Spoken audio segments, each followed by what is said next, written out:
Hello. Hello, hello. Ugh. Can you hear me? I can. Okay.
Hey y'all.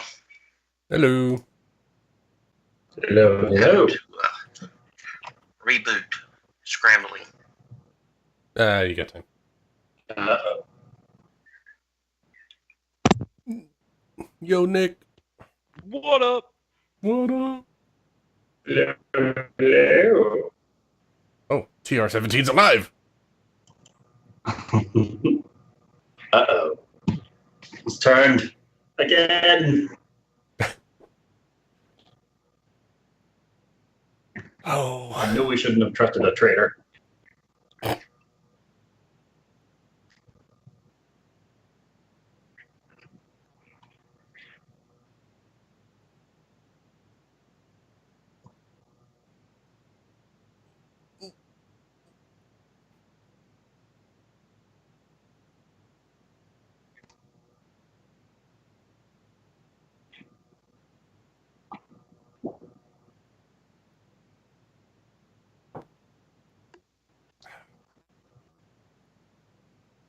Okay, that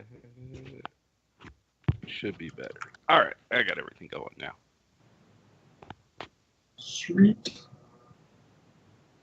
Just waiting on our favorite Jawa. It's okay. She's hiding right now. She's in trouble. She's in timeout.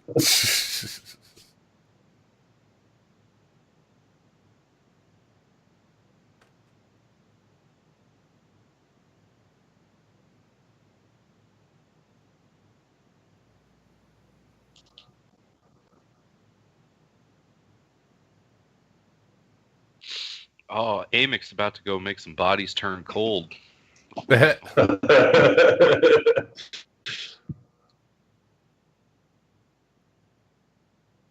Oh, dude, I'm like Warren G from regulators. Mount up. Yeah,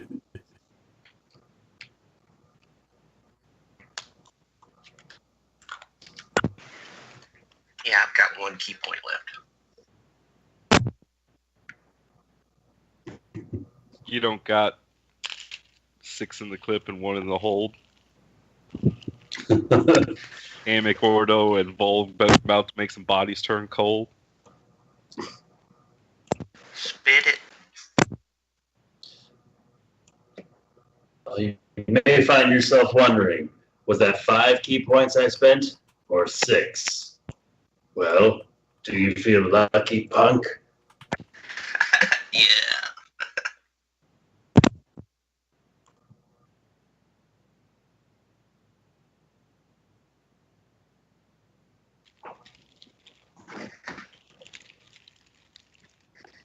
But you won't get up and down with the gangster. If you smoke like I Elemental. smoke, then you're high like every day. If your ass is a buster, 213 will regulate. Now I just have that song stuck in my head. Do do do do do do do do do do do do do do do. Trying to Rest in find peace. Late dog.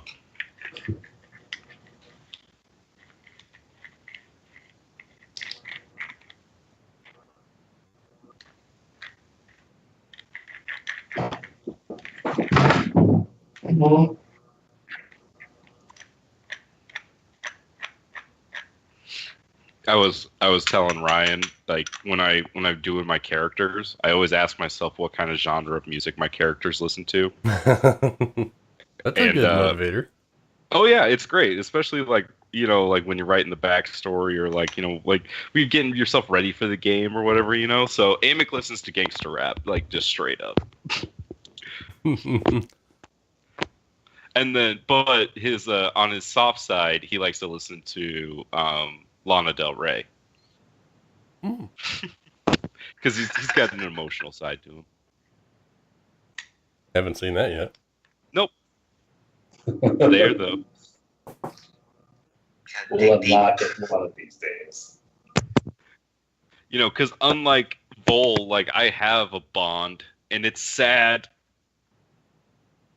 Volva the Unbonded.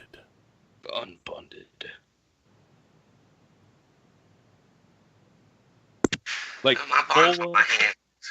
like I imagine Vola listening to like the Beastie Boys or something like that. Yes.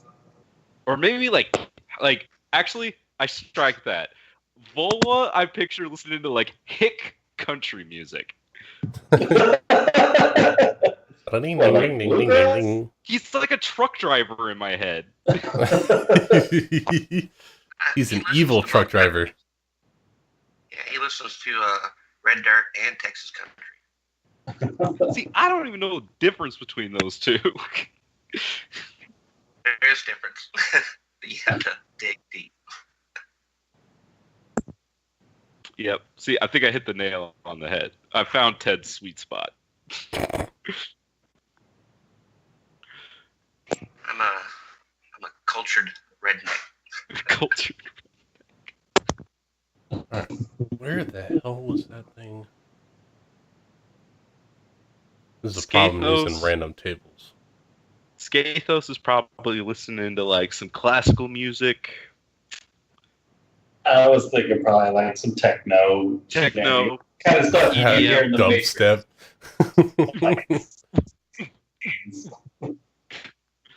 Yep.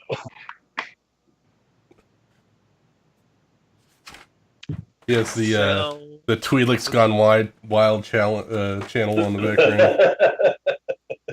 I mean, we got it. Someone has to use it, right? I only watch it from the soundtrack, I swear. So He never gets past the first clip.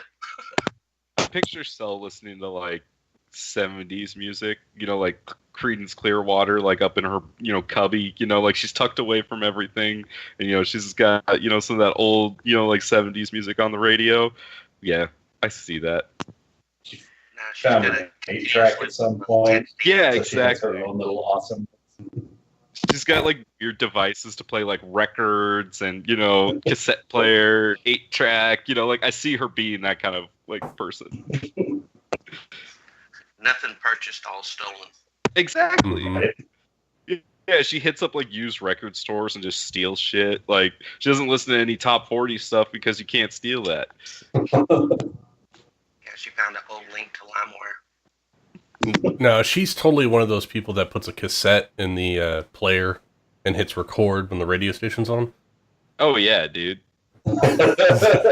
She makes mixtapes and stuff. Yeah. Like she's like Star-Lord, Yeah. Like Because she won't use the tech in order to actually like steal something. She has to MacGyver it. mm-hmm. She got something like space gotta do it with her coconuts making a satellite dish or something. Yeah, it's important that she does it with her own hands. That's really what I've noticed about Cell. Yeah, she's not going to buy new blank cassette tapes. No, just she'll record over the ones she gets. She'll shove stuff in that little square tab so you can record on them. I really need to write down when you guys go on the random encounter list. Because for the life of me, I can't remember which random encounter the black hole was.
Do you like the idea of mounting that cannon to the ship?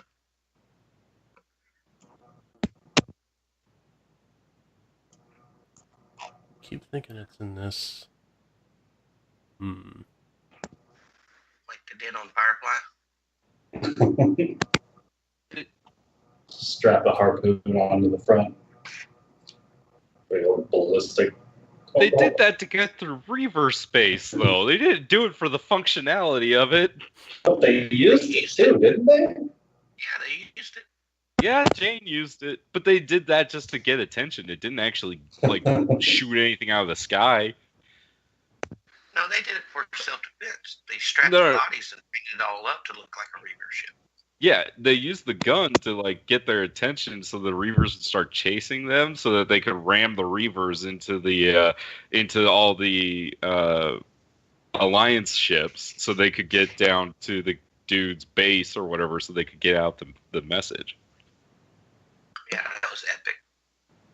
I fucking love that movie. I just love Firefly in general. Like, it's just fantastic. Yeah, that's a good show. Yeah, I really like the bad guy in that show, though. In that movie, though, like the bad guy, I find fascinating.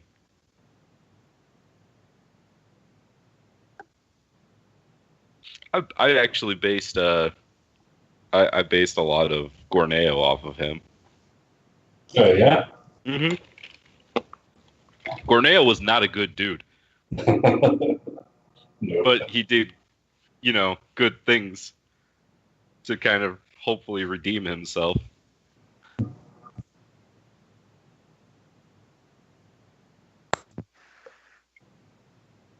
I think I guess we have a mining laser now that we need money. We can go back and get drugs. Moon. Where's Amanda at? I don't know. I sent her a text, but she didn't respond. Uh-oh. Oh, there it is. She thought we started at 6. She's turning on her computer now. We did I don't start know it. why she thought that. The your time. Yeah. The same time every Sunday. No, when you change your clocks, it changes, man. It's still the same time as every Sunday. No, it changes when you change. Still the same time as the week before. Unless it's that 1 week where you have to switch. Yeah, because half the year I play at 3, and half the year I play at 4. Really?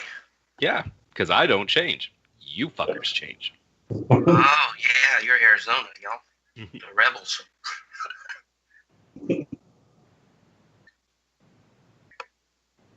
You guys just need to join the modern world and not change anymore.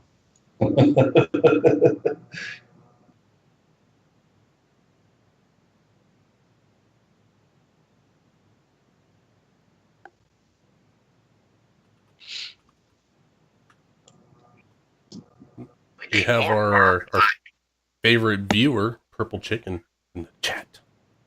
What up, Purple Chicken? Wonder why the chicken is purple. What chicken are we talking about?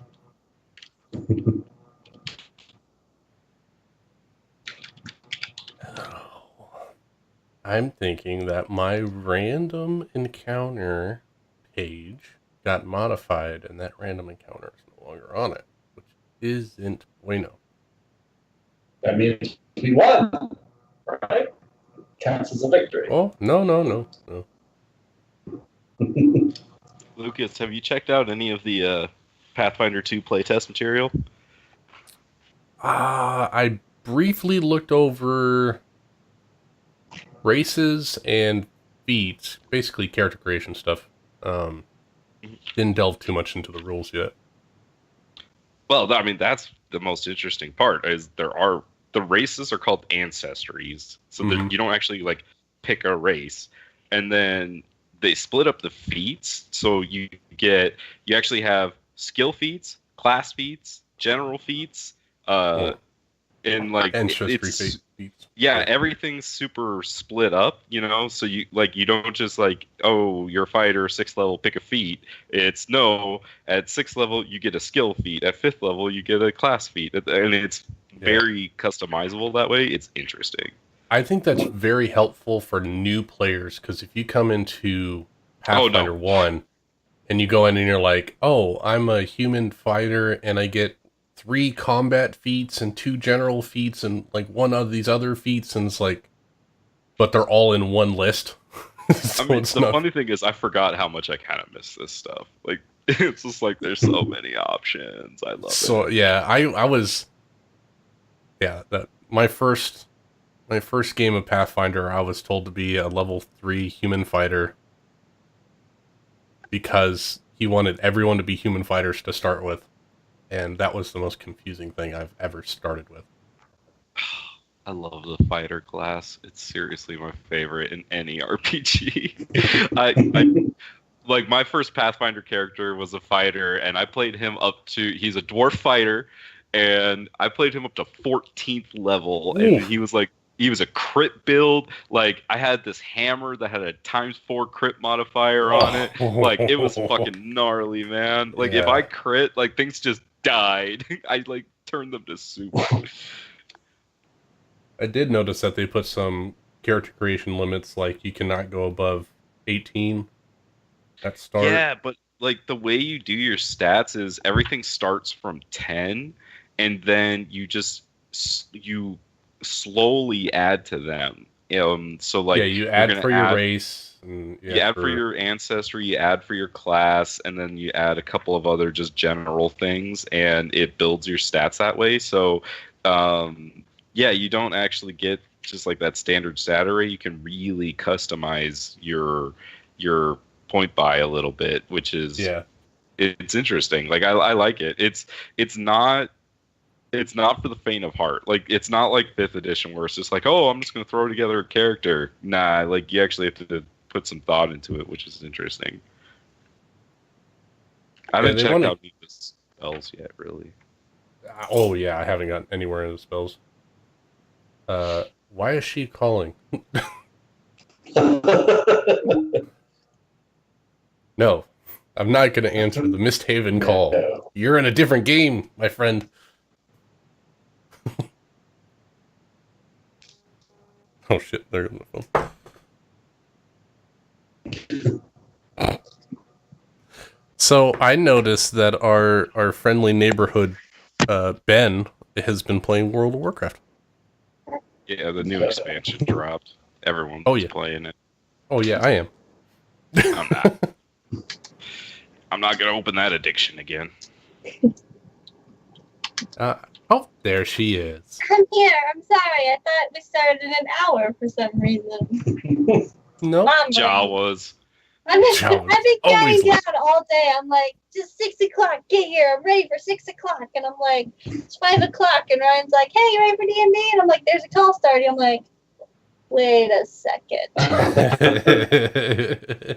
go turn on my computer. All right. So now that we're all here. Oh, you waited for me to do the recap, didn't you? What? No, I think Ted volunteered to do the recap. Oh, good. Yeah, we needed. Yes, I can. Yeah. Oh, yes, that's right. Ted was supposed to do the recap last week, and he didn't have his notes. Yeah, I was a good boy. Watched it twice. Go for it. Reread. All right, here we go. Since last we left off, we were in the casino. Sel got caught cheating. Decided to book it. Then Sel realizes that she's been caught onto, so she straight flashes out of there, causing all kinds of ruckus. Skathos knocks some coin over. We all make it to the door except for Skathos, where he's scooped up by Amick, and he lovingly takes him out to the door. They go invisible. Myself and Sel just flat haul ass and go. Let's see. As I get to the bus, we meet up with our recruits, and one of them challenges Sel to a skill challenge. She accepts it. Was about to kill us, and got 2 natural 20s to pull that off, and we all survived. And as we get on the ship, she gives the bomb to Amick. And then we're chilling out. The recruits go to stay somewhere until the next day. And Skathos puts a little thought into Sel's head about checking out the other ship. And of course, she does it without thinking and just falls for it. I wouldn't say without thinking. Oh, yeah. Yeah. So little thought. Trust me, I watched it twice. Yeah, no thought. Okay, and so Balwa starts to think TR is using the force somehow when he's trying to actually do some work and just can't shake it. And Amick has a thought into the future or a possible future. And then we go back to, let's see, plan sheets. All right. So as Sel goes off, she drags the only way to heal ourselves with her and uses him as bait. And she gets onto the ship, falls into a room to retrieve stuff where she can't get out. And she starts running, gets caught. It's basically said that you're free to go since who you're working for. Then she wants more money, and then she's on a run again. She runs, escapes out of there, and she's being shot at. Skathos or Amick and Balwa hear shots. They decide to go investigate. And another flash, Sel shoots by them saying she's not here, she wasn't nowhere, and runs aboard the ship. Balwa then confronts the two, gets shot at. Of course, doesn't get hit. He's awesome. And Amick drops one after 3 shots to the chest. Balwa drops the other. 2 more guards come in. They get dropped. And then Balwa loses it, hits Amick. Amick shoves a lightsaber in his shoulder. They shake it off. They take all the money, guns, go back aboard the ship. After Balwa hears TR saying sorry, Sel told him to. And so he, whatever, walks back toward the ship. Come to find out that was RTR. And then Amick says, let's go get him. And that's where we left off. Wonderful. Yes. So your current droid screamed out in horror as his head was ripped off at the end of last week. So. Sorry. All right. If I remember correctly, Amick was beginning to walk down the hallway towards the previous hangar.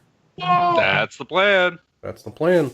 All right. So, I believe you killed everyone that was in the current hallway, and no one escaped. Yeah, you can start walking down the hallway. At this point, you start to hear, an alarm go off. Standard klaxon.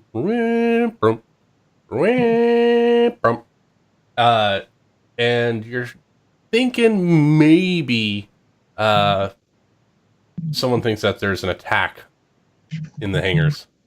I can see why they think that. Yeah. I'm gonna run. Okay. So you start running.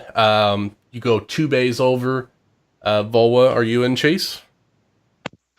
Yeah, Hey, that he's was- faster than I am. Volwa runs out ahead. Volwa was looting the bodies as you were running, so he could catch up to you about the That's same right. time you both get to the corridor. No, You get up to the yeah, corridor. to the ship. Whatever. It's not Anyway. important. Anyway, you both arrive at the corridor around the same time. And looking down the corridor, you see a Wookiee who is currently holding pieces of a medical droid, your medical droid, TR-17. And you see, I believe you would see at this point 3 additional guards in excess of the Wookiee. They are all currently ready. Amic's gonna shout out at them and say, "Hey, what are you doing to my droid?" Your droid came in here and decided it was going to cause a distraction for the little Jawa. Are you going to pay for what's been taken? Fuck that! I'm chasing that little John. Oh, she took my droid. Look what you've done to it. Roll me a deception. Oh, yes.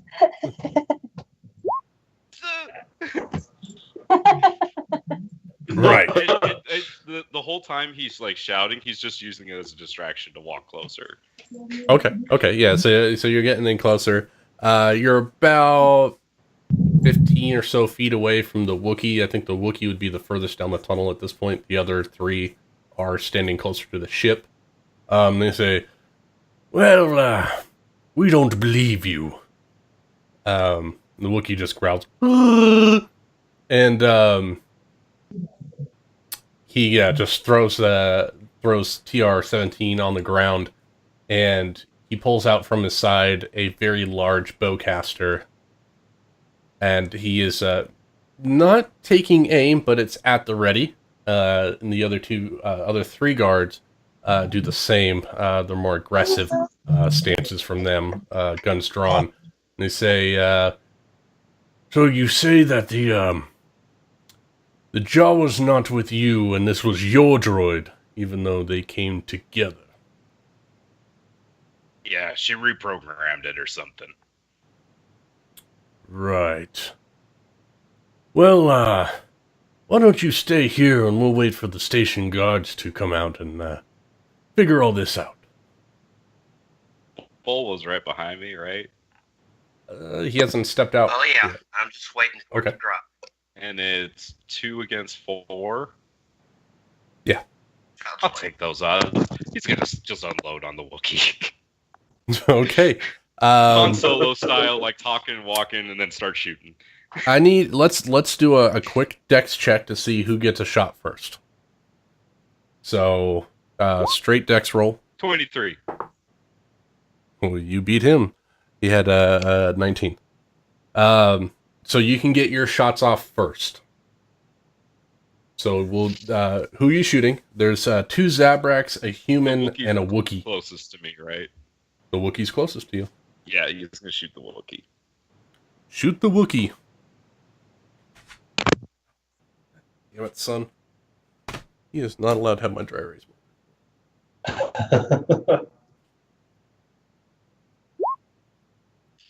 Ooh. 12's gonna miss.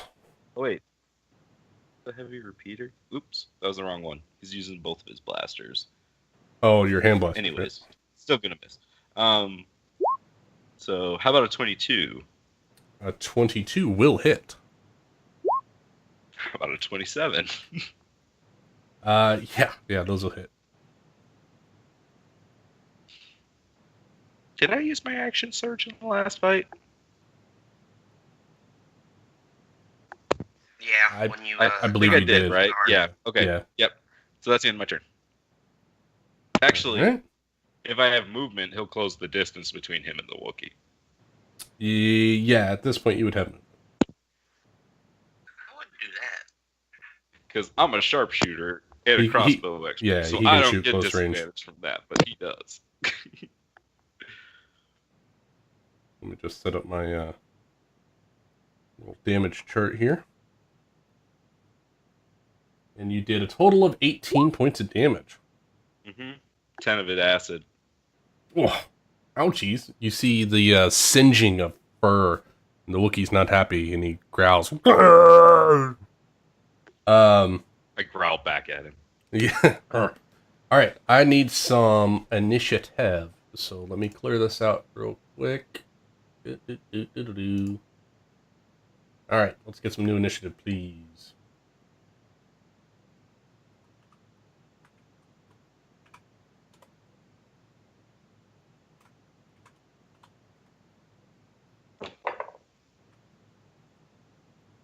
Skathos coming down the hall?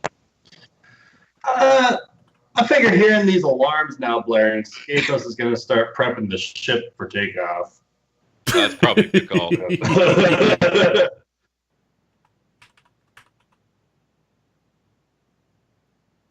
All right, let me get some initiatives for these guys. The Wookiee will be pink. Whoa, that's good for the Wookiee. Damn.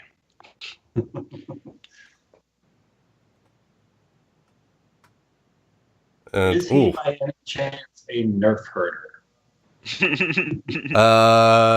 You'd have to ask him. He's a off the walking clock. Let's see. That's that. That's that. And I need one more. Ooh, good for him. Human seems quite dexterous on his feet. All right.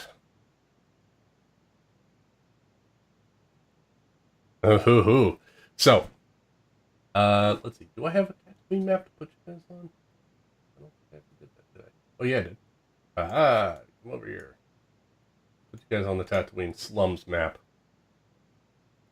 You're a slum. I am a slum. I'm a dirty slum. All right.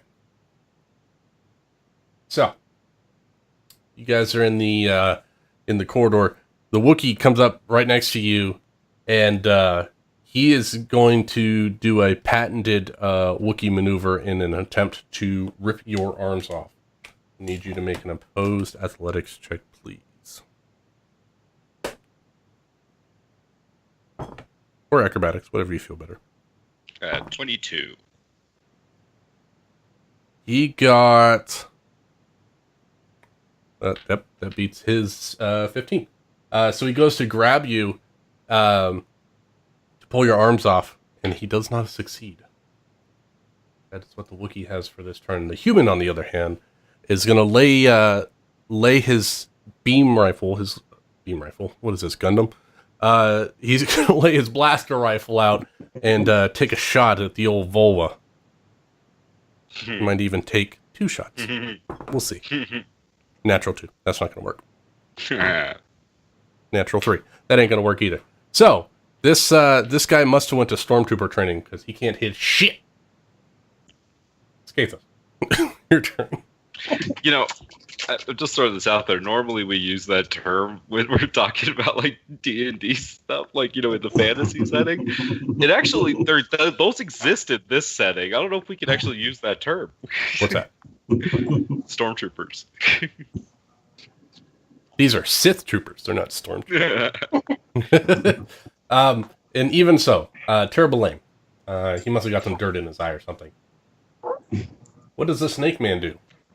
Like I said, I don't even know if you want me to be on an initiative count for this because I'm not planning on doing anything hostile. Just at the sound of the alarms, after seeing everyone rushing off the ship, he's going to start prepping up the engine off in case we have to make a quick getaway. Because these alarms could be anything in his mind, especially if this place is under attack. Probably not to stick around. All right, I'm going to keep you on initiative for now. All right. He's on the alert 5. Yeah. So you're going to start the ship. So you get the sequence started, and you know that it takes roughly a minute to 2 minutes in order to get the engines warmed up enough to take off. All right. Sure. You got a couple rounds of that. Yeah, I'll start working on that. Amick. I do my patented Mandalorian thing and kill the shit out of this Wookiee. Triple shot. How's a natural 20? Oh, ouch. Yeah, that's Out of 27. Oh, yeah. 16? That misses. 16 misses. Let's see. 17. Still 17 damage. 7 of its acid. All right. The other 2 of the 3 have not been hit yet. All right. So you're just going to stay in melee with the Wookiee?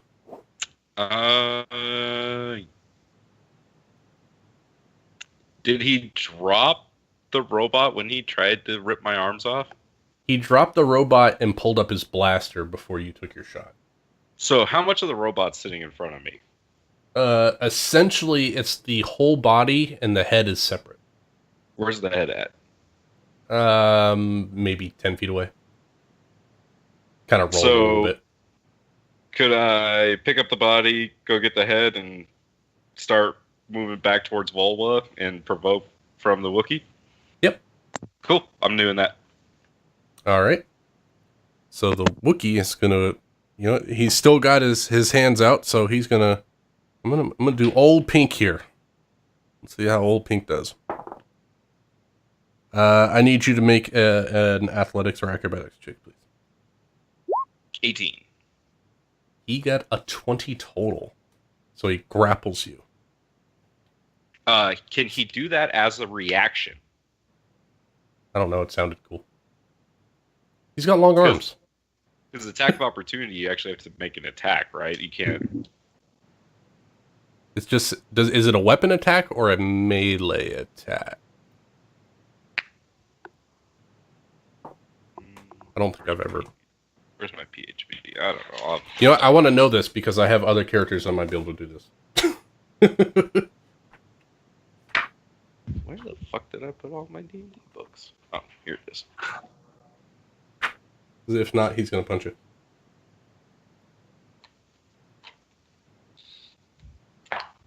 Because I know grapple you can do as an attack action. Melee I know there attack. are special rules for attacks. 195. Here we go. Opportunity attacks. In a fight, everyone is constantly watching for a chance to strike an enemy who's fleeing, pressing buttons. The attack action. Okay. Attack. It's a melee attack.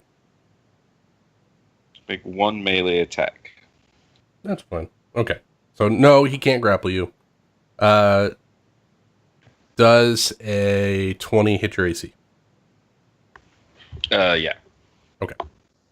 So let's give some Wookiee damage here. Instead, he's going to take his large meat gauntlets. Slap you. That's going to be 8 points of bludgeoning damage. Attack action to make a special attack. And you run over.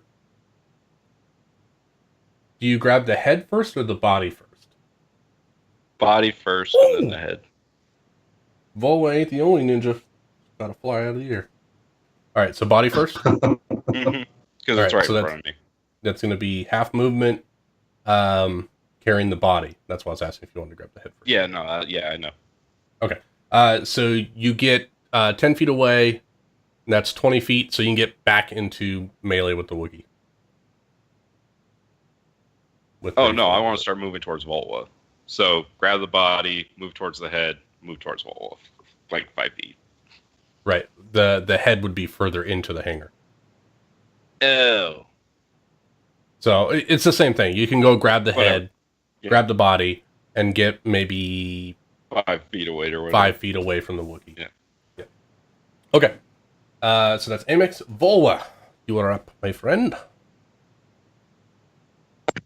Does Stunning Strike take a key? It does.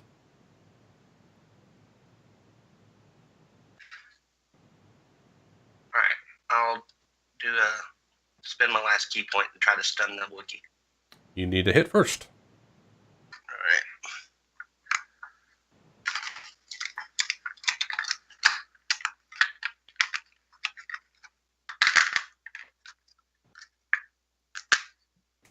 Does it have to be an unarmed strike, or can I use the staff? You can use your staff.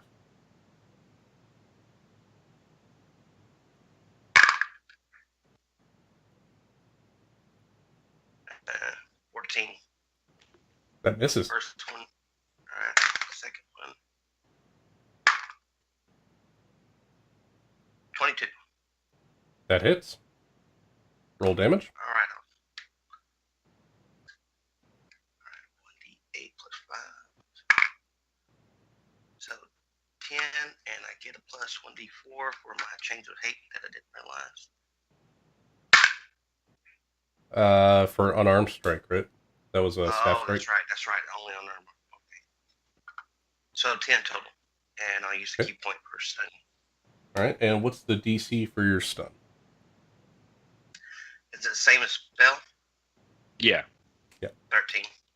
13. All right. And that's a con save, right? Yep. Oh, he fails. Natural 2 on the die. Son of a bitch. Stunning Strike. So the Wookiee is... Guys, remember that time I stunned a dragon? Yeah, that was pretty badass. Yeah. All right, so you hit him twice. You can still hit him for a bonus action if you want while he's stunned. Can I use bonus action to help Amic run? Yeah, you could use a key point to step in the wind, which lets you dash. So well, he doesn't have any more key points.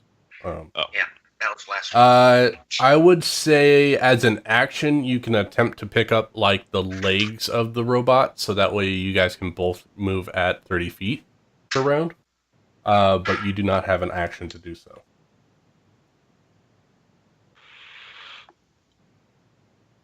Do you want me to hang back here with you or start running? Or do you want me to dispatch? Hang back here with you. Mainly, I would just shout out, do I run or go? Or stay? Should I stay or should I go now? Let's get out of here together. Come on. Alright, I'll be his wingman and stay with him. I won't leave him. All right, so you move the necessary 5 feet away, and you're standing right next to the robot. And on your next turn, you can use your action to grab the robot. Got it. Zabrak number 1. He's going to take a couple pop shots at the Doug that just hit a pressure point on a Wookiee that they didn't know he had. The natural 3's not going to hit, but 21 to hit Volwa. A blaster pistol. Damn it, what are you talking about? You get to deflect missiles! Oh, that's once per round, right? Not per Yeah, round. dude! Yep. Then I deflect. All right, It's totally what's your better when they're shooting at you. what's your reduction? It's your 1d10 It's your- plus 10. oh my god, Right. it's your monk No, it level. has something to do with like your monk level. The D10. There's also a D10 in there. Let me check. Yeah. Fucking monks, man. Why do you guys have to have so much crazy shit? 1d10 D10 plus your plus dexterity dex, modifier plus your plus monk. your monk level. So I gotta roll damage. Roll a d10. Alright, so 8 on the d10. What's your dex Plus- modifier? Dex modifier is 5. So 8, 9, 10, So you automatically plus negate 6 is 11 19. points of damage. Yeah. All right. So you Those negate. points You go quickly. back. You quickly grab the energy beam into your gauntlet, and it just fizzles out amongst the chains, taking no damage as part of that reaction. The other Zabrak, on the other hand, is still gonna shoot the Doug. Ooh! Ooh. Oh, I shouldn't be happy. Yeah, I'm not against you. I am the provider of the story. That's gonna be a 19 to hit Miss. and a natural 20. Oh, you turkey. Well, you're the one who wasted your deflect missile reaction on that, so... Whatever. Just don't die. Oh, shit. Math in my head. That says... It's gonna be 19 points of damage. Ugh. Run. He felt that one. Oh, he felt that one. The Wookiee is stunned. Human! Seeing that this pop shot hit this Doug pretty well, and seems like the Doug's limping, these guys are paid to protect, so they're going to take out the weak one. 2 blasts with this laser rifle. Natural 19's going to hit for a 24. That's one. 24 damage? No, to hit. To hit. Oh, Yeah, I was gonna say that did 24 damage. Jeez. Yeah, on a non-crit. No. Crit. He doesn't have an artillery laser hiding in his pants, like Emmett does. The mining laser. That's gonna be another 9 points of damage. I thought I put the big laser on my attack list. I didn't. Did you just add it to your down equipment? 4. Oh no, you never gave me the stats for it. Oh, I thought I said it. I'll have to go back and listen to it and It's see what all it good. was. I think it was something like I'm 40. not gonna use it right now. I It's know fine. it was something like 48 recharges on a 5 or 6, but you only get 1 shot per round. Mm. Something like that. Like it's a huge shot, and if you hit it, you hit it good. But yeah, so he took his 2 shots, and Volwa's now limping heavily. Skatos, I need you to make me a perception check. You got it.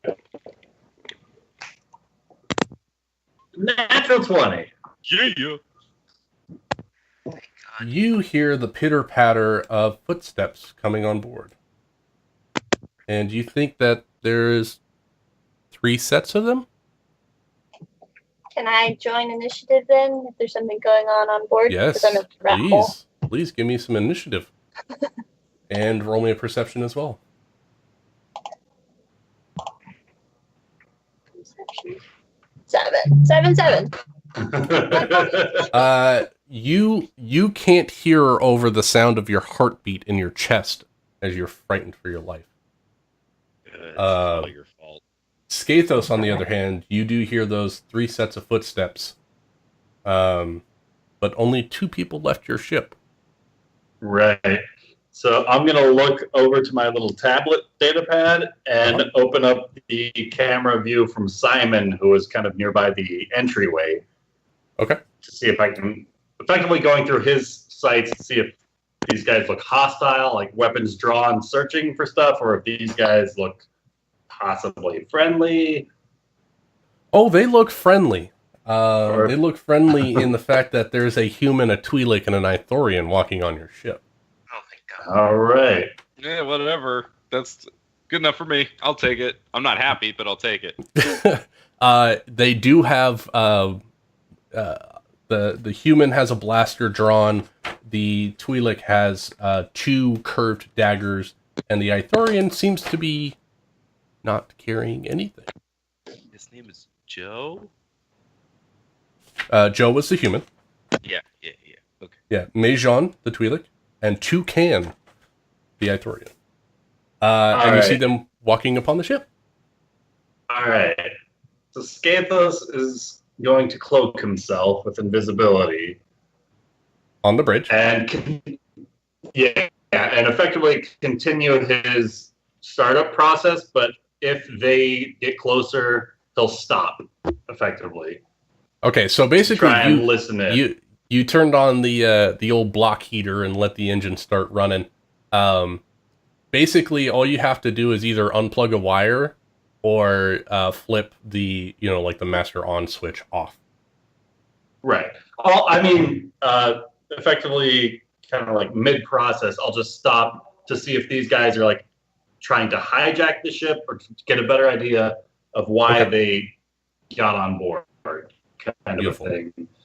All right. But effectively stopping the process, not no buttons being pressed while I'm invisible. Is my mindset. Okay. But so long as they're not immediately behind me, I'm going to continue this process of starting the ship up. Yeah, you know the layout of the ship. They've never been on the ship before, so you would expect, at least in terms of rounds, they're moving quietly. You think you have maybe 4 rounds before they make it to the bridge. Okay. I'm good with that. Amick. Your Vola friend says, "Ow, I'm hurt." How far is it to the to get out Your of the hangar? Yeah. Approximately 90 feet gets you inside your hangar. So it's like 30 feet. What's going to get? How far do I have to get out of sight of the dude shooting at me? 20 feet. Oh, cool. I use my action to dash, and I get around the corner. Yep. And so I have a bonus action left. You do? I'm good. Okay. Yeah, you get around the corner, and you're about 5-10 feet around the corner, and you got a sight line on your hangar. Currently, you're looking around. You don't see any additional guards show up yet. That's good. I hope Vola doesn't die. Vola, your turn. Double dash. Okay. Action, bonus action. Run. That's well, you don't have a key point, so you can't use a bonus action. So you can do 2 movements. Your movement is 40 right now, or 45? It's 50 base. 50 base. Yeah. So you go. You can get halfway down the tunnel to your ship. His action to dash and then use his regular movement. Yeah, I know. Yes. So you can make it halfway down the tunnel to your hangar bay. So it's like from where you're at, it's going to be 90 feet to the front of the tunnel, and you're like 10 foot in. You just see this little orange creature go. That's Volva's turn. Zabrak 1 and 2 are going to start running, and they are back at the ship. So it's going to be their full round to get to the hallway. They can't do anything. The Wookiee is no longer stunned and is going to pick up his blaster, run to the edge of the hallway. He doesn't see the little Doug, so he's going to take a pop shot at the Mandalorian, who's carrying his prize. That's not going to fucking hit. You get too good of AC. Damn. All right. Human spends his action running as well. So there's currently 4 guards standing in the hallway. And Cell, what are you gonna do? What are you doing?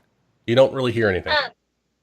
I'm just probably like pacing around in my little rat hole, like around the ship, kind of trying to see out little holes to see if they're coming after me or whatnot, listening to see if I hear Amick, but just kind of pacing back and forth, seeing, hiding out of sight, out of mind, but also trying to be aware of what's coming after me. Gotcha. I need you to roll me a D100, please. D100. Okay, let me get my fingers back, please. Okay, it's fine. I'll use my other hand. Yep. Yeah.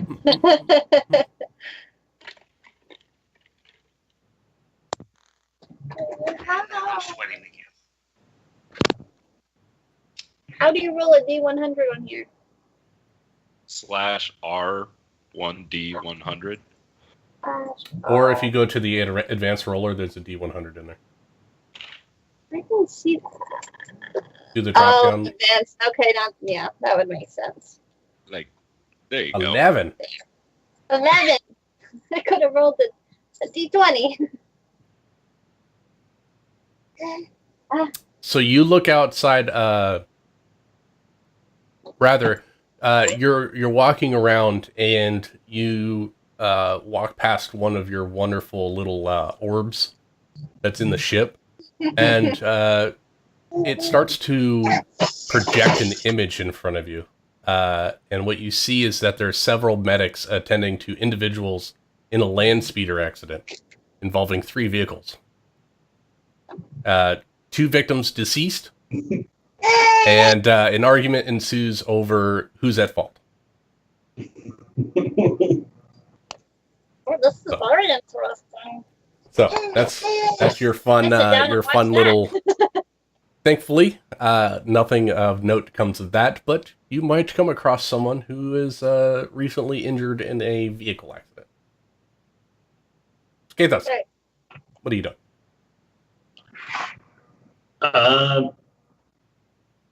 Probably just continuing the launch scene. Like, keeping one eye focused towards the doorway to the cockpit, and like listening to see if those footsteps are getting louder or fading.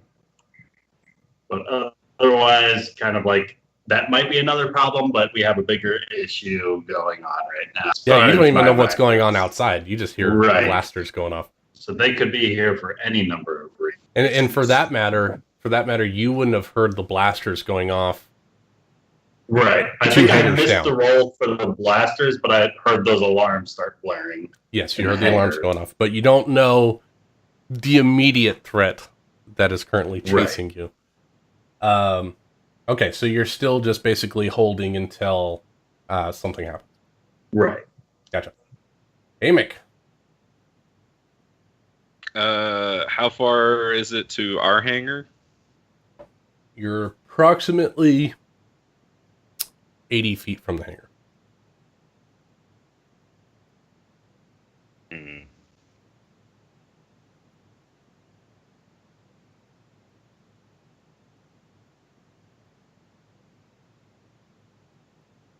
If Volwa would have stayed with you, you guys could have both used your dash actions, but he decided to leave you in the dust. That make it sound like dead. I'm almost dead. Hey, you said you were going to stay with him, and then you left. You lied to a Mandalorian. That's not a good thing.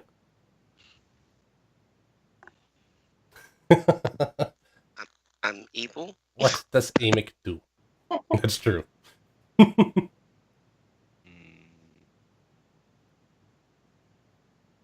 Trying to see that's centered on.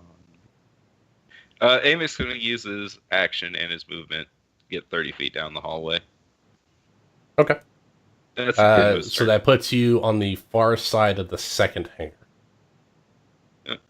And approximately 50 feet away from the closest enemy. Volwa. Need some help with this Wookiee. I need... Amick's going to shout at Volwa, Volwa, get help! Okay. You shout at Volwa. Volwa, you hear this, but I need you to make me another... Don't you say wisdom. Yeah, bro, why you gotta do this to me? I just stabbed him. Oh, yes. Make me another wisdom saving throw, please. Oh, my God. You're on the brink of death, and this is a very fragile time in your life.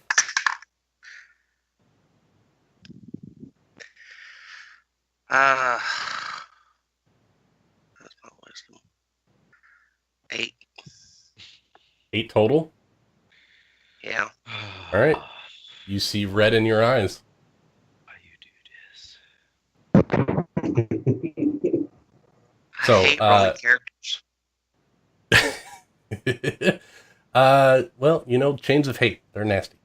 So I need you. Let's see here. Gonna have to take that off, man. Or find a way of, quelling the bloodlust. Goddamn arm off. The one-handed vulva. All right, That's so why I we need the you. rookie. Roll me a d4.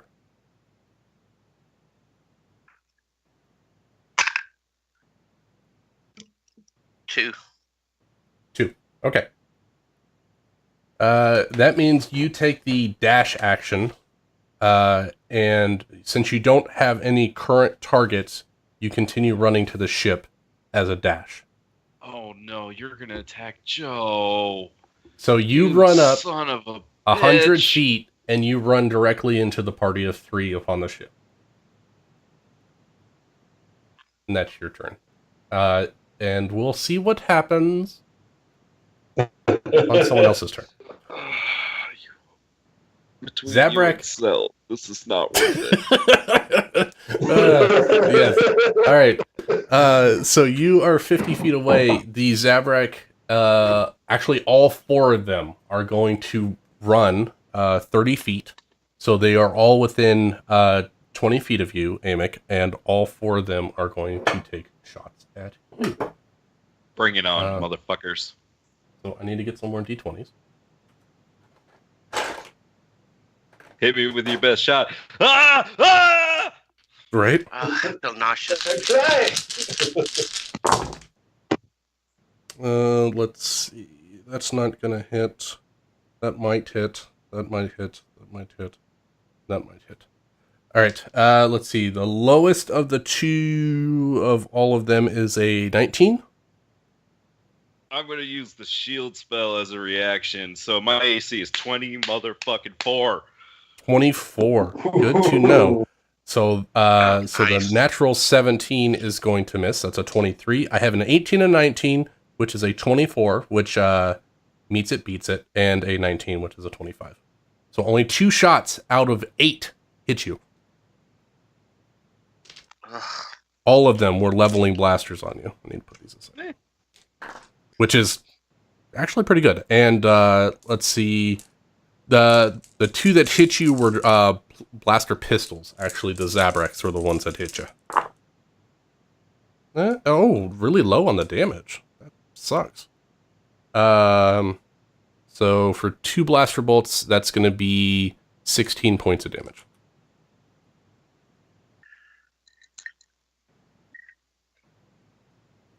You done? They are done.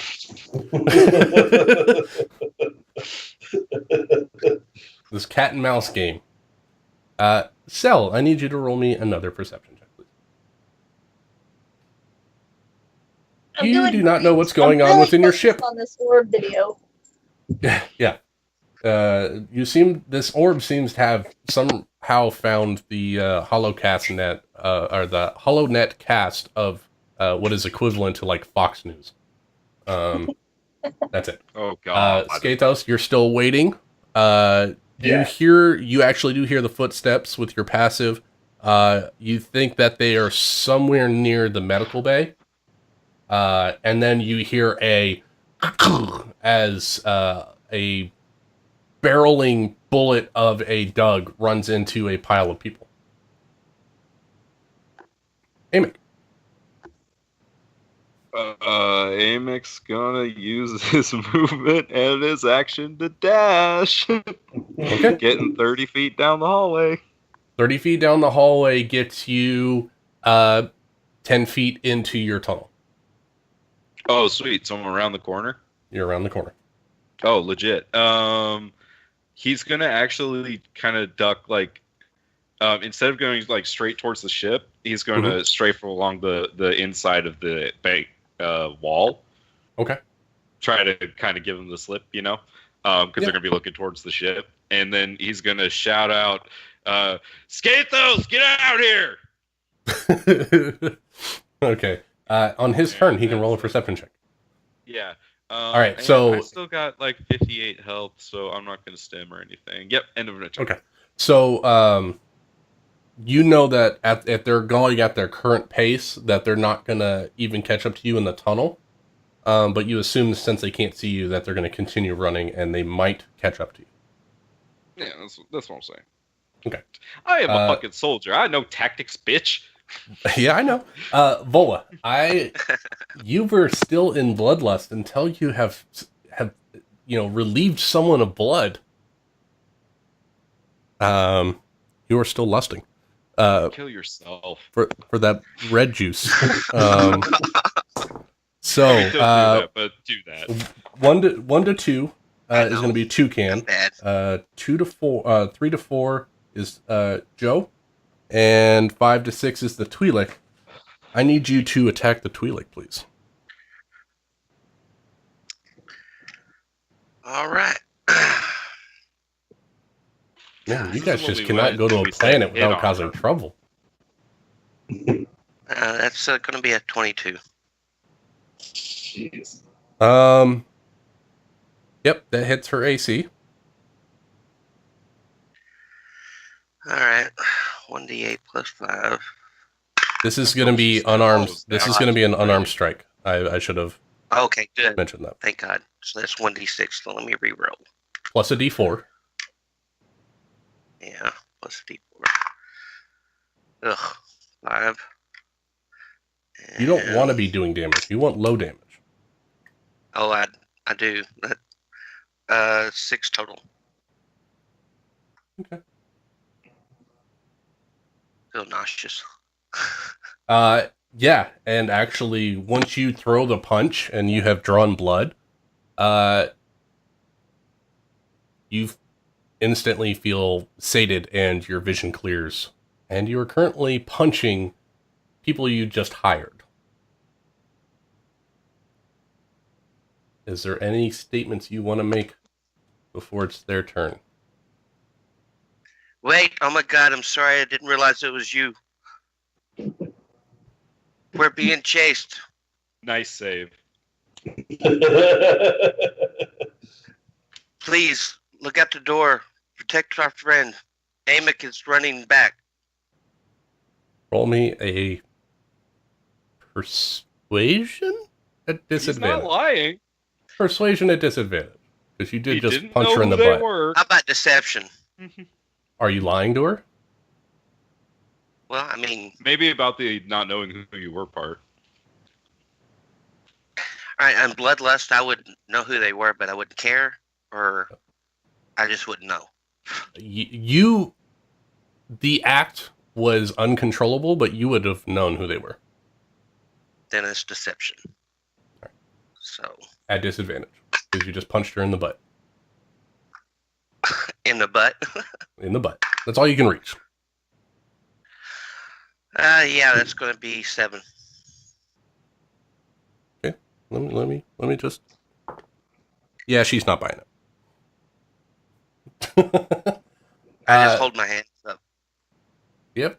Yeah, that your bloody knuckles, as the rest of you is bruised and charred as there's blaster bolts going through your body. Bloody knuckles with blood from her rump.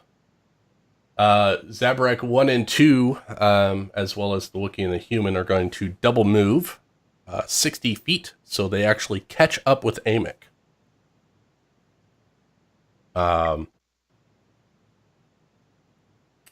Yeah, so they catch up with Amick. Well, Oh, hold on. No, you said you ducked around the corner, right? yeah, I started going along right. the wall. Let me give them some the question perceptions. is, where did they go? Yeah. Yeah, let me give them some quick perceptions. One of them sees you. The other 3 are continuing towards the ship. The one that sees you does not make a noise because he thinks if he can take down the Mandalorian, it's going to be a boon on him. And considering that a bunch of shit hit you, they're going to try. So this is the human, and he's going to take 2 rifle shots at you. Didn't you say they dashed? Fair point. He sees you and calls out to his friends. Good point. He looks and he's like, "Who? Mandalorian. He's over here." So, Cell, I need you to make one more perception to see if you get untranced. No. Yeah, you don't. I'm you still don't here. know it. Yeah, you're still watching that video. Skathos, I need another perception from you, please. You got it.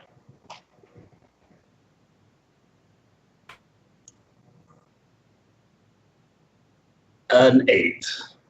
Oh my! You hear God. a muffled Mandalorian yell out. You don't know what he said, but you hear Amik's voice yelling out. That's not something that you would normally hear from Amek. No, Probably it's heard me not. call for help, right? And you can pull up the view screen if you want.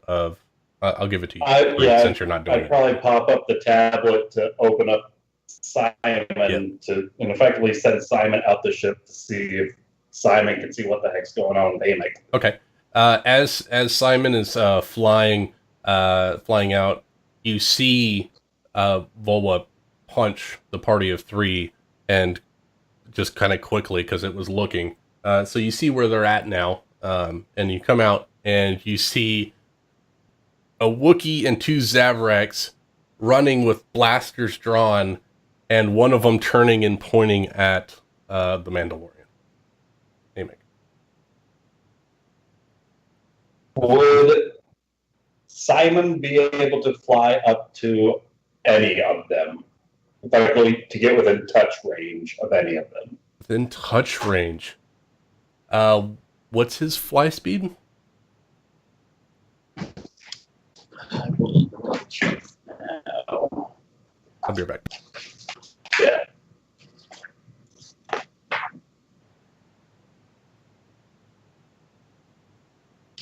$40.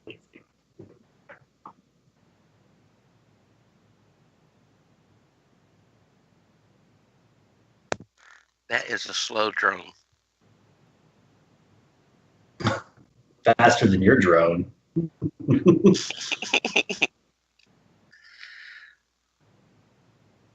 I should have just fell over.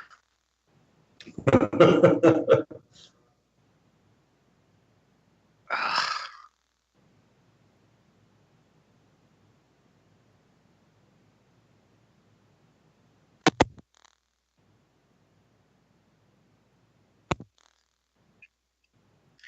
All right, super heroic gets my guy killed or close to being dead, and super evil is about to kill my other guy. Next time, I'm just like, It's all about finding a balance.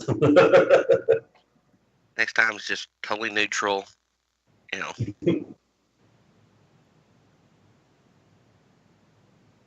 Go full furball. Yeah.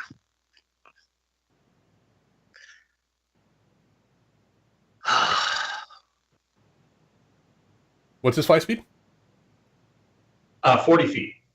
40 feet. Yeah, you can get in range of the Wookiee.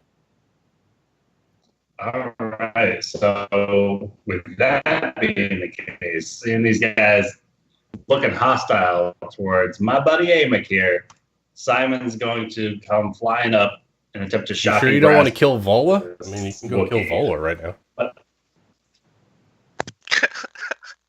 I don't blame you. The way I'm thinking it is, I can always kill Volwa later. But I heard Amek call out. You don't have healing anymore, so that's certainly possible. 10's That's not going to hit. unusual for Amek, so that's my bigger concern at the moment. Yep. So 10 is not going to hit the Wookiee. 10 is going to hit. Yeah, you should have cast Chromatic Orb. It might have actually worked. Right. All right. So I do become visible as well. Oh, because that's your action. That's a hostile action for you, correct? Casting a spell. Yep. Right. All right. So you become visible on the bridge.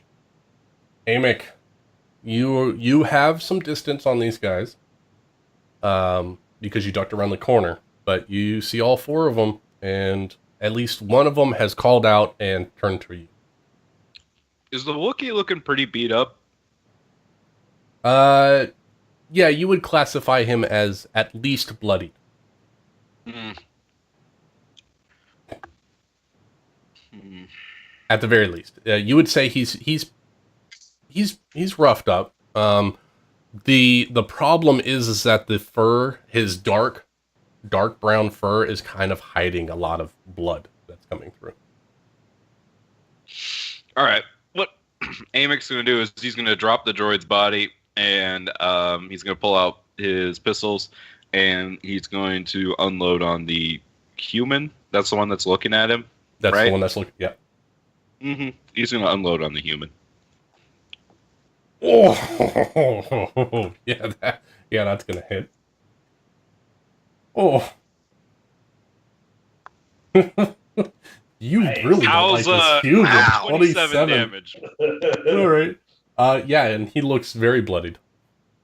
With 3 blaster bolts, he's like pop, pop, pop. He's like, and he seems like he's on a thread. And I'm gonna hold position. Because hopefully, if they got to either come at me or come at the people coming out the ship. They got to make a decision here. As long as someone's coming out of the ship. Oh, you do see Simon come out and go, bzz, and not do anything. Yeah, no, that's what I mean. So now they have to make a decision. They're going to be people coming out of the ship, or they got to go to the side and deal with me. Yep. At very least, you have some distraction. Volwa. Sorry, actually, the other party looks to you, and the Ithorian looks at you, and you see it begin to open both of its mouths. And it begins to do what you would assume is a spell. And I need you to make me a wisdom saving throw, please. Because we know how these go. It should be a good stat for you. You're a monk. Eh. It's not. Maybe next time make a monk with wisdom. Yeah, we're going to look at number 7 there. Your body freezes up and locks in place. Oh, thank God. Good call. And you are currently held. The Zabrak, not the Zabrak, the Twi'lek, looks to Joe, and just Joe gives her the "don't kill him" look, and she goes and she manacles you, feet and arms, and that is their good call. Good call. Zabrak. Ooh, okay. So I'm gonna give the 2 Zabraks and the Wookiee.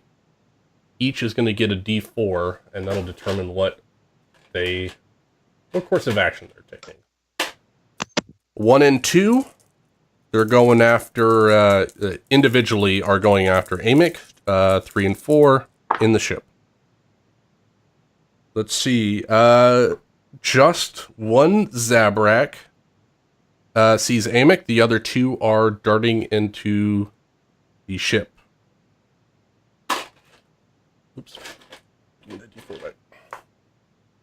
So I'm gonna. Do our guards react to this, or do we? Or do no, the guards are not going to attack on their own guards. They recognize these people. They are going to stand their ground though, because if they break a contract, it's bad on them. Actually, how's that going to work? That's a very good point, Ted. Because they're coming on to the ship. Yeah, they're getting ready. All right, you know what? I'm gonna roll for them real quick. Let's see how they feel about this. You know what? They're gonna stand their guard and effectively meat shield the ramp. They're not going to attack, but they're gonna block off the path for oncoming intruders. Apparently, they did really terrible with their perception checks for the party of 3 that got by. So the 1 Zabrak is going to take 2 pistol shots at Amic. I assume a 16 is not going to hit. Nope. 2 shots go wide. Apparently, this Zabrak went to the same trooper training as the human, because I can't hit shit. The Wookiee is going to attempt to not shoot the droid, because that's a waste of energy. He's going to try to bat it with its bowcaster.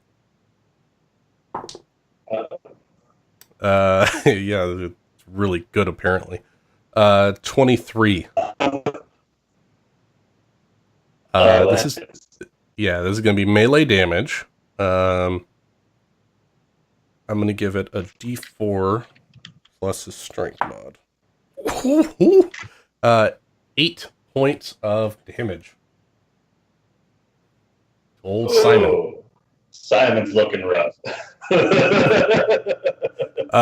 Seeing that this little Riley droid is still up, the other Zabrak, Will, on the other hand, take a shot. Actually, he's going to take 2 shots. Oh no. 17 to hit. That's gonna hit. Uh-oh. Well, Goodbye, Simon. yeah, Simon's exploded. Hey, it was an effective use of 10 gold, 10 credits worth of resources. Absolutely. And the human has not fired yet, so the human is going to take 2 shots at Amick. Fucking trooper. 2 more wide shots. Cell. I got you all out of order, but Cell.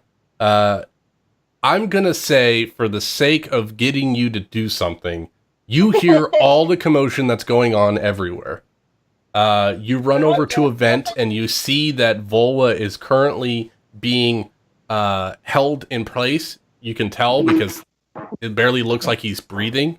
His body's just locked after like throwing a punch and throwing his hands up.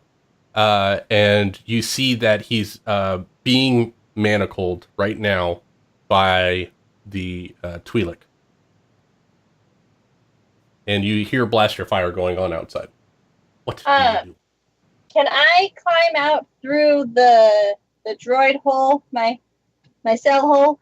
Yep, into the engine compartment. Well, you know what? Let me put you guys back on the ship, since this is where this is all going down. Yep. So yep. You, Volwa, where'd you put yourself at? Volwa is currently around here-ish. Isn't my hole like around here is where I'm at? The yellow dot. You have the one that you've been using is by the engine bay. Okay, so I'm over here. So I want to use my movement to get out of my little rat hole through the droid entrance. See if I can get on top of the ship to see what the firing is. See if perhaps. Oh! I'm sorry. You're going outside. I thought you were going in. Yes. Yeah, then no, correct. I was trying to get out to see the what cargo the bay has. Yes, the cargo bay has a droid out hole hatch that you can go through. So you're on top of the ship. Volvo's on the ship and safe. Those 3 guys that we hired are on the ship and safe. I'm not really worried about what they're getting into. I want to see what's happening outside. So yeah, okay, I want to. You can spend your movement. Your movement gets you to the end of the edge of the ship, so you can overlook the courtyard or the hangar bay. And what you see is your 2 paid-for guards are standing in front of the landing ramp, and you see a Wookiee, 2 Zabrak, and a human essentially fighting Amick. I want to shoot at the Wookiee. Okay. If I can. I don't know how far away they are, but I have a blaster. Yeah, you're in range. Roll with advantage because he does not know that you're there. 22. That's gonna hit. Does that do sneak attack or because it's? No, you get sneak attack. Oh, what is that? Sneak attack? It was on my other one. 6th level should be 3d6. 3d6. I think it was 3d6. 14. Nice. 21. 19. Highlight. I think 1,000 maybe. Sorry. Let me do some quick math here. Ooh, it is almost dead. You see the one shot hit a vital point on the Wookiee, and he's like, ooh. As he seems to be, yeah, just like that. Can I use my bonus action to hide again? So movement to get out here, action, then hide. Stealth You it said up, please. Stealth. Okay. 24. Oh yeah, nobody sees you. And one with the ship. Yep, you quickly just basically duck your shoulders down and nobody sees you. Actually, you can take your hood off, and then you're dark. So that's your turn. All the opponents made their checks. Those 3 are apprehending Vola at the moment. Skatos. Your poor little Simon. Obliterated. As soon as Simon goes down, Skatos is going to come back to his own senses and just start sprinting towards that, towards the exit of the ship. And his whole way there, he's just going to be screaming out, "So they took out Simon! Joe, if you want off planet, we're not. This ship is going nowhere without that Mandalorian." Ooh, okay. Yeah, so you can dashing. Full round dashing. That'll get you to approximately here on the map.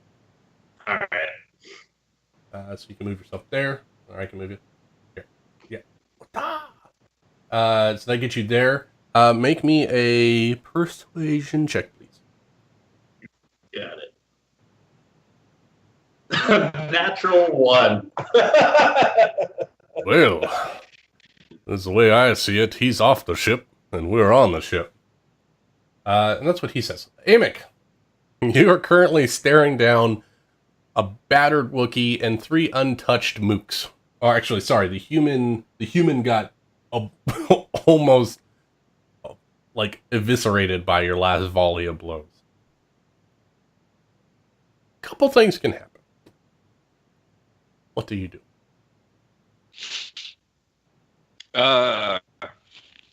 He's gonna kill the shit out of this human.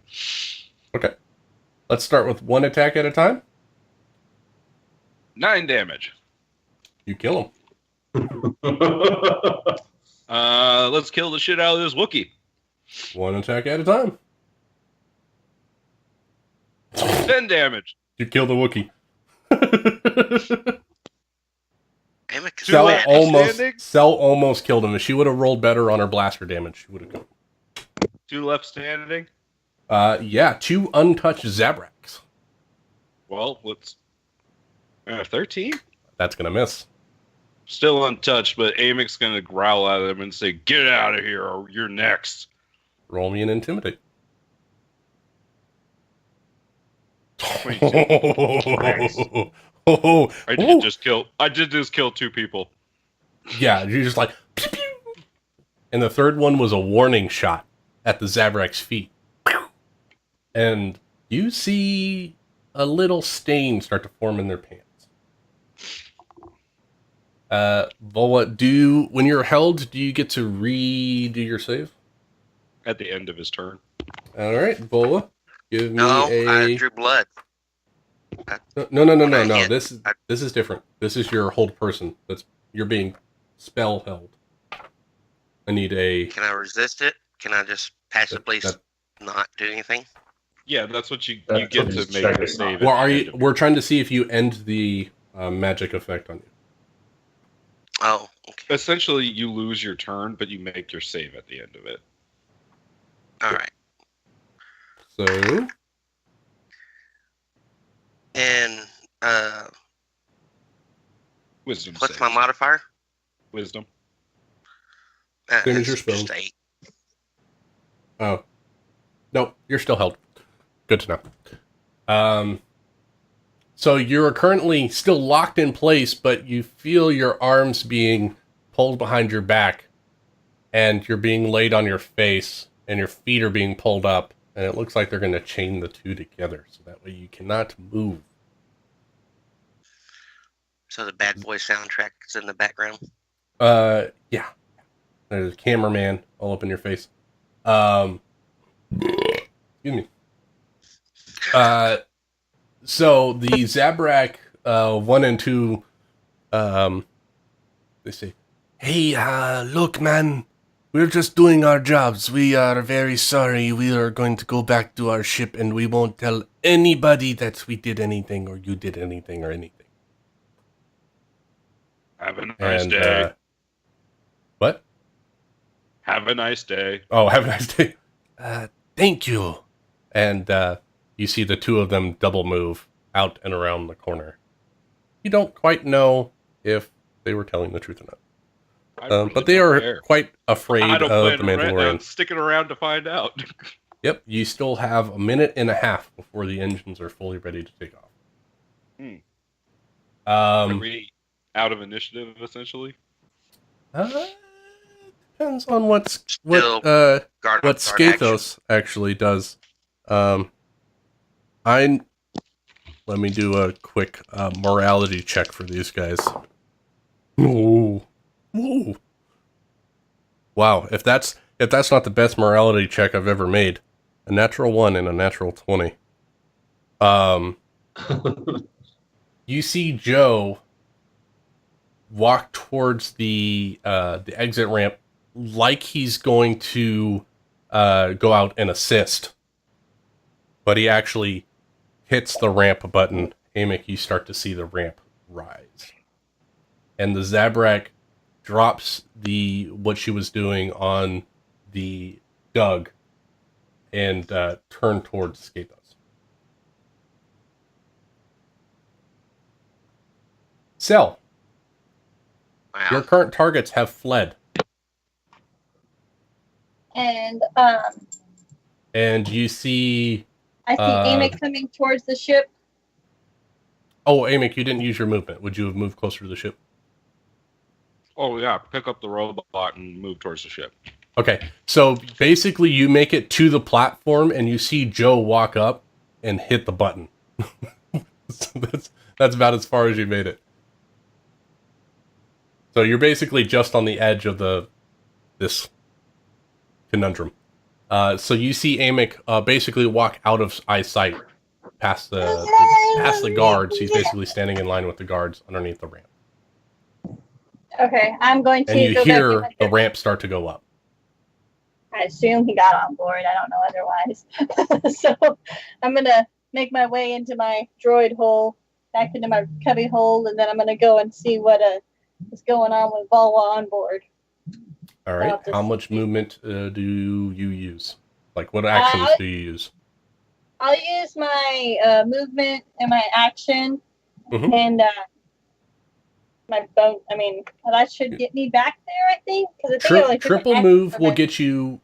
A single movement will get you back down into the droid hole. A second movement can get you to the other side of the ship.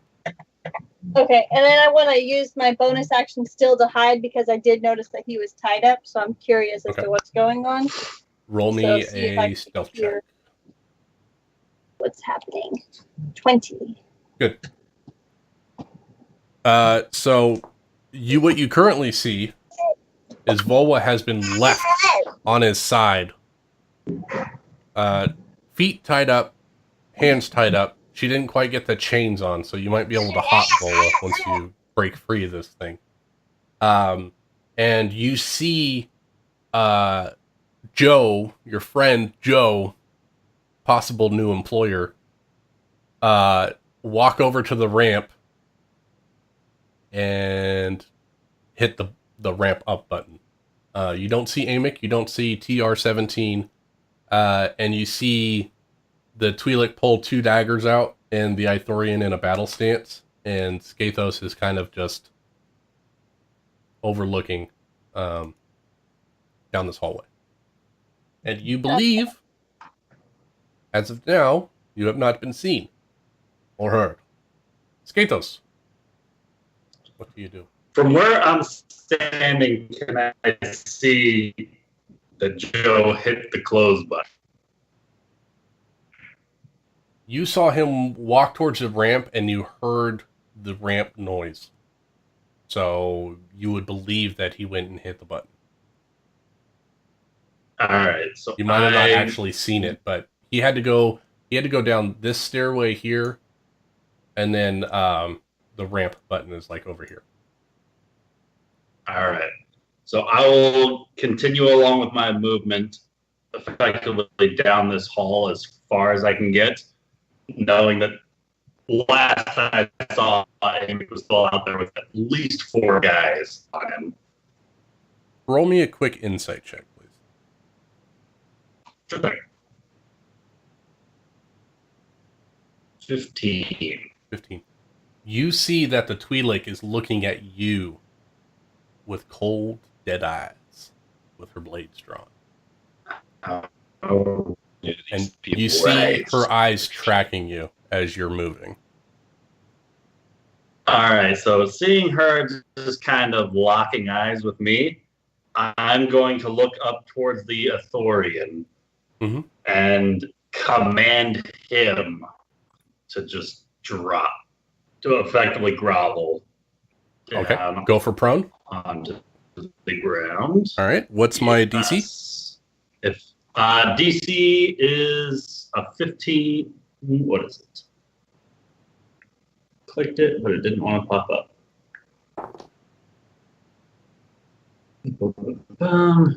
What's it? Want to say wisdom?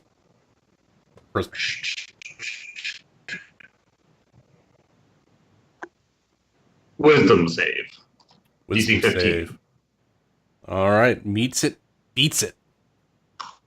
All right. At the So same you time, just- I'm going to make use. There it goes. Okay. And at the same time, I'm making use of a bonus action to effectively strap a small mechanical device onto my arm and just kind of point it down the hallway. Oh. Okay, so what does that do? So I believe it's a bonus action to cast it, but from then on, I can use an action to effectively get like the a 15-foot cone breath attack. Yes. All right. So you hit Volva. And I'll maybe take like a 5-10 steps back. I don't think it can. I think it's effectively a bonus action, and I have the ability, I think. You touch one willing creature and imbue it with power. Until the spell ends, the creature can... Oh, okay. Never mind. So it's not this turn. Yeah. Okay. Good to know, because you almost just killed Volva. Because he automatically fails dex saves as being restrained. All right. So, good to know. So you take another like step back. You're not quite in melee with anyone, so that's fine. Amic. Your turn.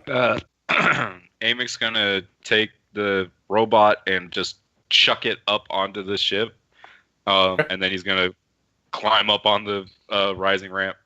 All right, give me a single athletics check. Perfect. Yep. So you huck the droid up and quickly jump and pull yourself up. I'll just say that would be a bonus action to do that. So you have your action and like half your movement.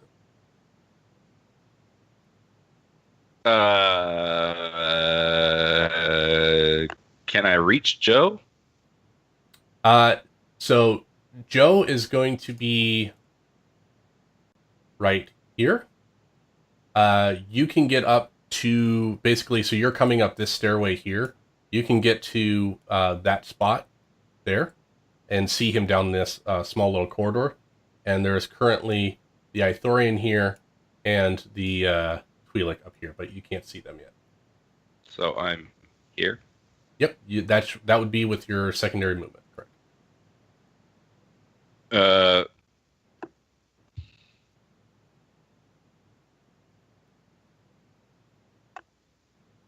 Amic's gonna pull out his blaster and he's gonna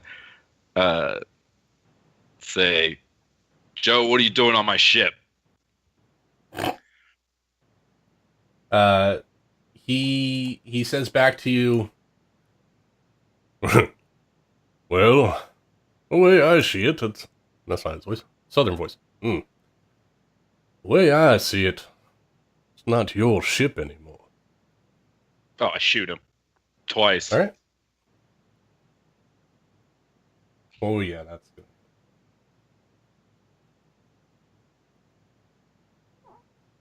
Uh, 17 is also going to hit.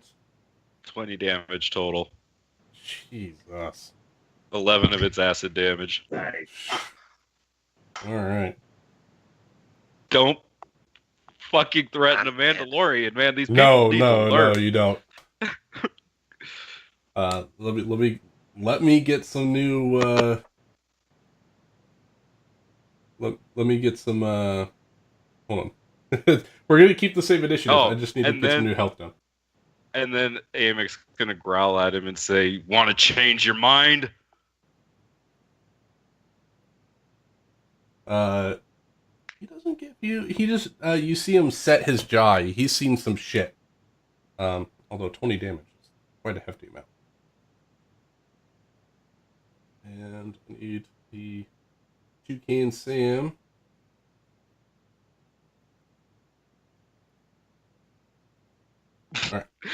I'm just thinking in my head that Amic's the kind of guy that just thought 4-on-2 fair fight, and it's just like, Right. Joe, fuck this guy. This guy's a buster.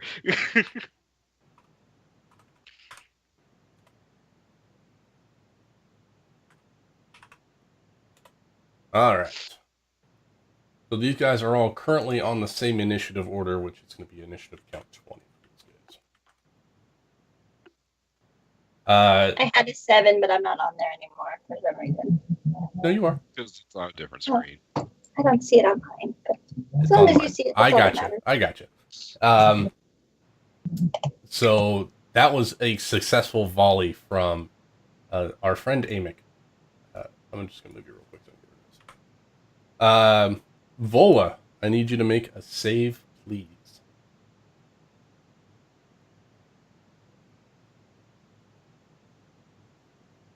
Wisdom saving throw, please. 14. Good to know. You are no longer held and you have faculties about your body. But that's your turn. But I'm bound, right? You are bound hand and foot. You're restrained, but I'm going to essentially give you half movement because dogs are creative. But restrained for his purpose of at this point you're going to be at disadvantage for dexterity saves and half movement speed. Got it. Cell, you see a couple blaster bolts ring down this hallway, and you see Vola start to wiggle again. And you also see Skathos reach out with his mind and then quickly attach this cool, like, Mandalorian flamethrower to his wrist. Did I hear the conversation between Amic and Joe? Oh, yes. Yes, you all heard it. Okay, so this is what I want to do. I want to use my little rat hole. I want to get right above Joe, and I want to drop down, and I want to end up on his shoulders and put my rapier on his neck. Okay. I don't know if I can from my layout of the rat nest, but I assume I can get to kind of everywhere from my... You can pretty much get to everywhere. It's going to be a little bit tight, so I'm going to say it's half movement, but you have enough movement to get over there. Since this is not necessary, this is more like an electrical corridor you're gonna have to crawl through, and not like a droid tunnel.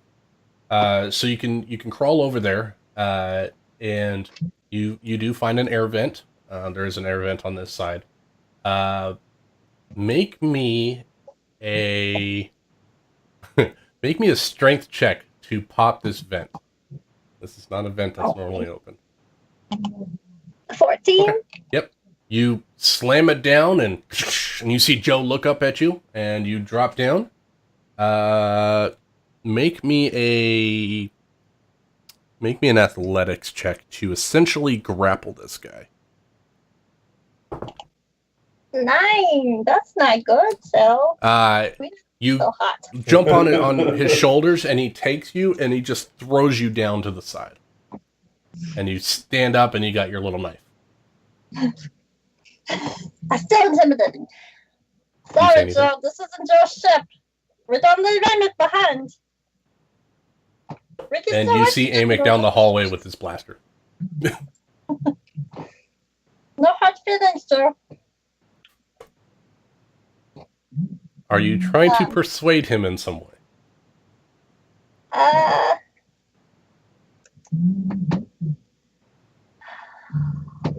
not really a persuasive person. I would like to slice at him like once, just to, like more like a warning, like we're serious here. You know. All right. You go to cut his shin, and you cut his shin. You do not get sneak attack, but you do 8 points of damage to his shin as you cut a slice open. No hard feelings. No hard feelings.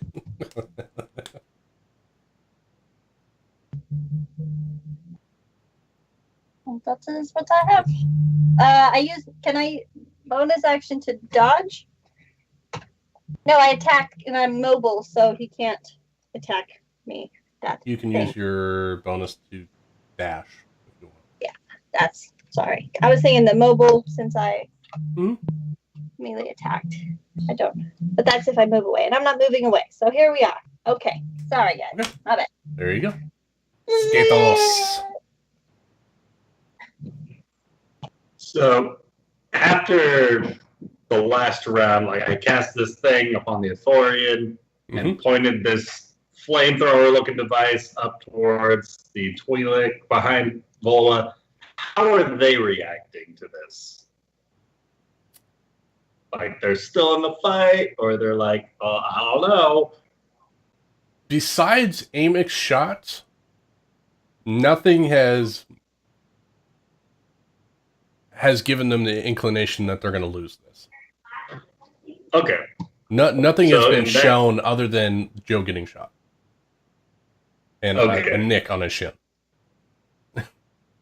So in that case, I will come forward up towards effectively like right over Vola's face and reach down to start pulling him. And effectively, I guess, holding my action, and if they try to either slice down at me or him or pull him back, I'll just let loose with this flamethrower right into both their faces. Okay, well, it's going to be your action to grab him. So are you going to pull him out? Or are you going to... I'll just reach for him, and if they, like, rear back to attack or draw... Effectively, if they move to take the opportunity attack on him or me, kind of a thing, I will just flamethrower them in the faces. Well, you can't end your turn on the same square. So you're going to have to be behind Vola. Which means if you give him the old burst, he still might get hit. He might get hit, but his odds are slightly better now. Going from auto fail to disadvantage for him. Slightly better. He's got options. So Joe says to his party members, "These folk aren't all that tough. I said we give them the what's for." And he quickly turns and he basically puts his blaster right in Cell's face and unloads a volley of shots. At disadvantage because of melee? You think that this guy's a close quarter shooter?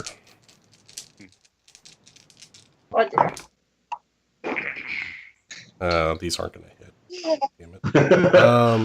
Well, let me see. Does a 14 hit, Cell? No. Does a 16 hit, Cell? Yes. Okay, 16 and a natural 20. Good to know. All right, so it looks like he's using a standard blaster, but he can lay down the fire.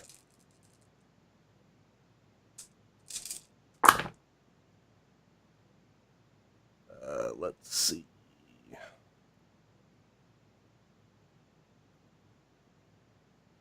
Cell, you take 25 points of damage. as a quick pop, pop, pop, volley right into your chest. That's not hard feelings. That's hard feelings. That's for the Nick. Toucan Sam. Toucan Sam is you see his two mouths open up wide, and you see him take a big inhalation of air, and you start to feel the ship rumble as he starts to make a guttural sound in his throat, like, and I need everyone to make me a. Let's see. Let me double check the radius of this.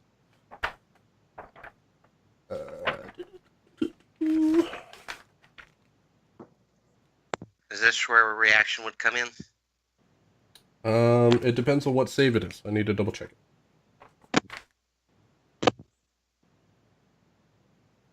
Oh no, it's definitely not going to be that one. Power word Yep. kill. What's that? yeah, Power no, word no, not power word kill.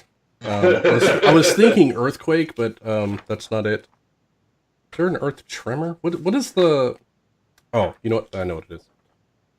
I got this. Underwave. No. I don't think any of you have used this before. So I need you to make a Constitution saving throw. Let's see. 10-foot radius. So, that is going to be Cell, Skathos, and Joe have to make a Constitution save. Popping 8. That's a fail. Joe fails with a natural 1. You all fail. DC is 13. So, thankfully, Volwa was out of the line of fire because this particular person was not going to put it near the friendly Twi'lek, but happened to catch the wrong person.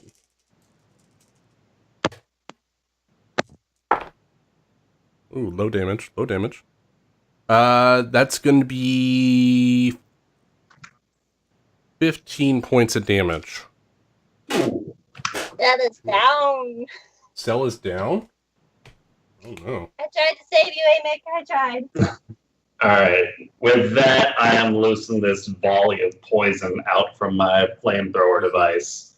So for Volwa, Toucan Sam, and Mahjong, dex save. Alright. DC 15.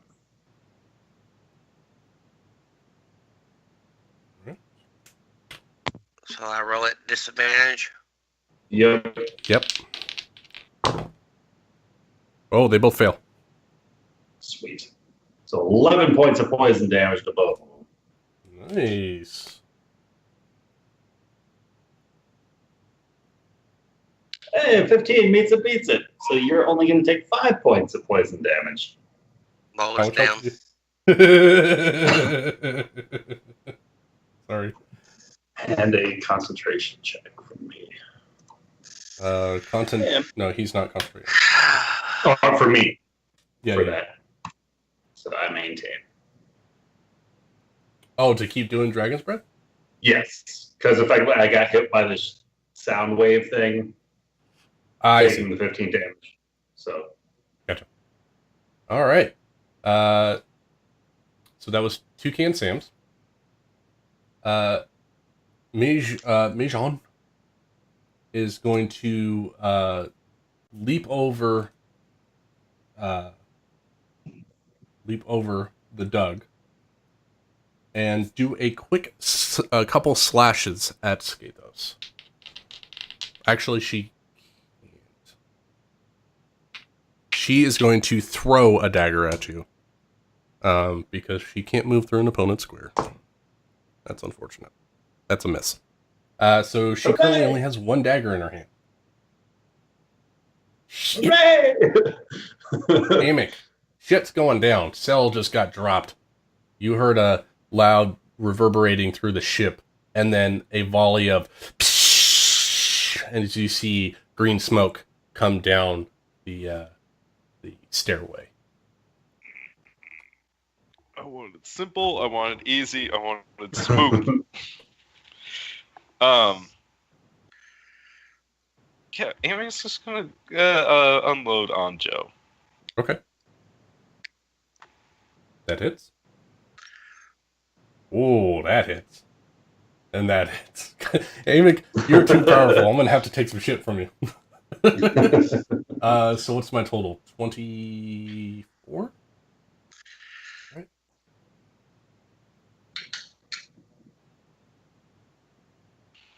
Yeah, that's Yep.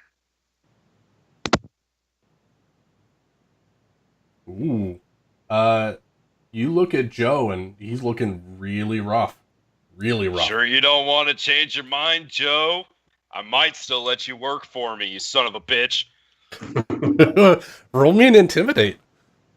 Or deception. What are you doing? I'm Okay. being serious. I might still let him work for me. I respect him, but I kicked his ass, and he needs to realize that. Yes, yes. And you see his resolve shaking heavily. We'll find out what he does on his turn. Volwa, death saving throw, please. D20 plus what? D20 Straight only. D20. Straight D20. All right. Yep, you want a 10 or better. That's 1. That's 9. Oh, okay. Yeah, that's one fail. Sell. Death saving throw, please.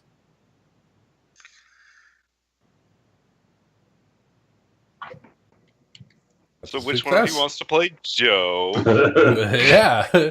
You got character options on board your ship now.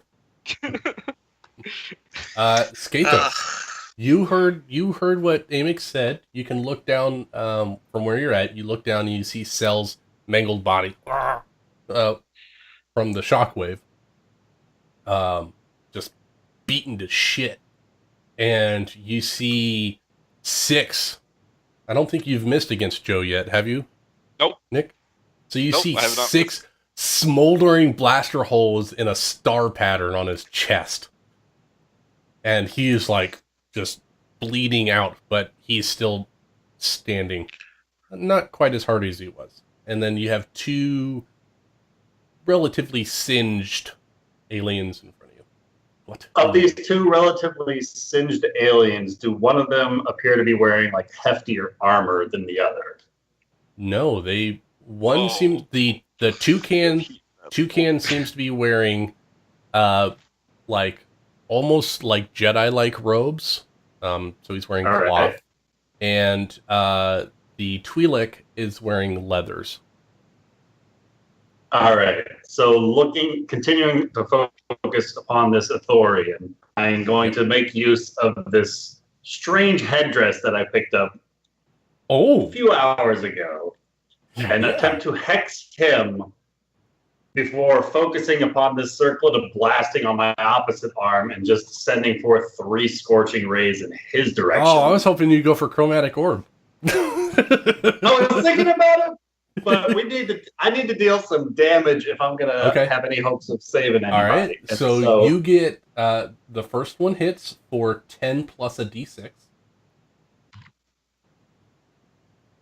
So an extra 5 damage on there for 15 damage on the first. All right, and the natural 20. I need 12. 2d6. Oh! You see the Ithorian. 13 does not. Okay. You see the Ithorian, and that's fire damage, right? So just you see the Ithorian skin just start to char, and you start to see out of his 2 mouths just smoke as his insides are burning, and he looks very weary, very, very weary. All right. Maybe we'll just take them and sell them as slaves. I'll shout down the stairwell. They also have your money. Seeing these blaster holes in Joe, I'm a little relieved to see that Amix on board. So I'm going to shout down, "We got Vola down up here." Okay, good to know. And that will be my turn. Joe, being the ever opportunist, he's gonna keep his blaster in his hand, but put his hands up. Yes, what's his voice?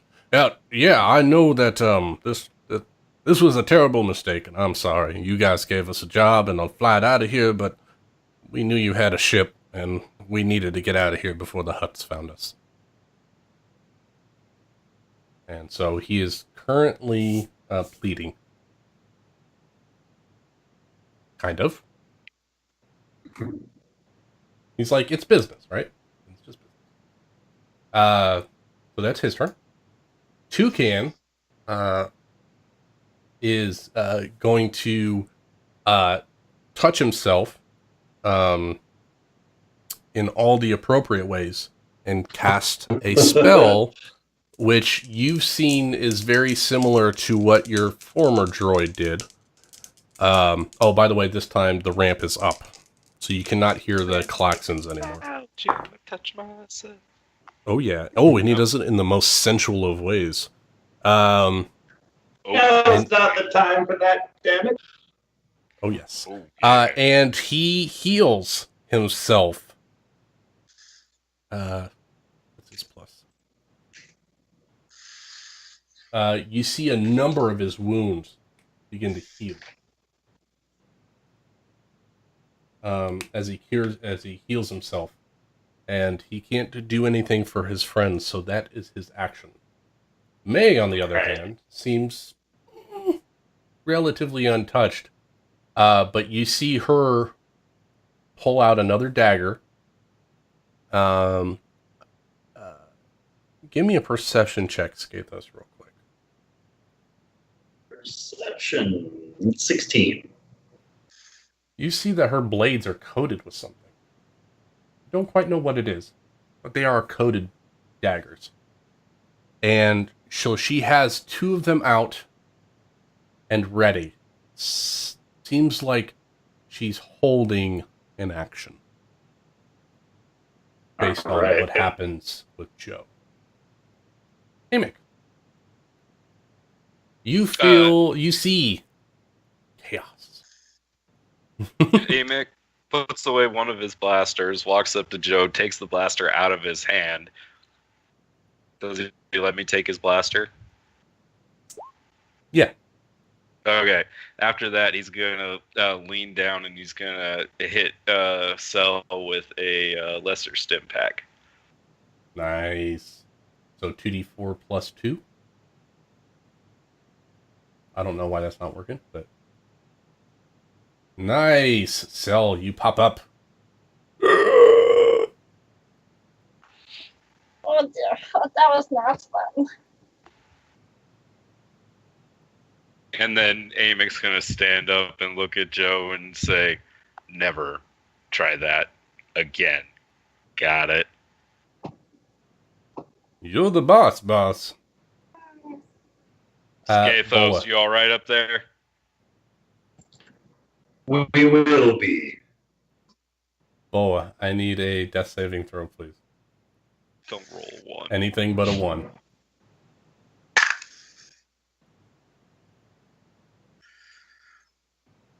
The suspense.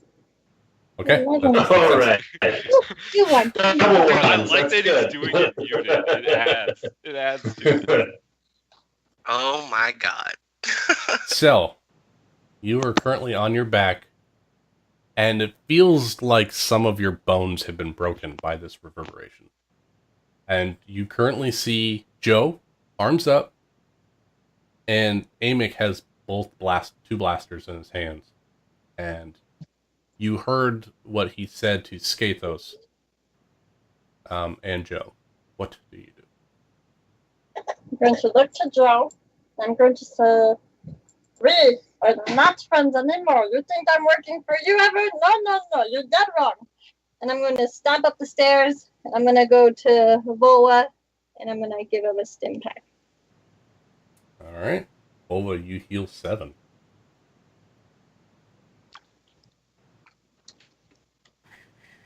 I want that name badge from the bus driver back too. That's not sure it's normal. You want what's back? What's going on? But why did you let these people on our ship? I don't know. We went to go get a robot. It went horrible. And with that, it is Skato's turn. You still see the Twi'lek tense. The Ithorian is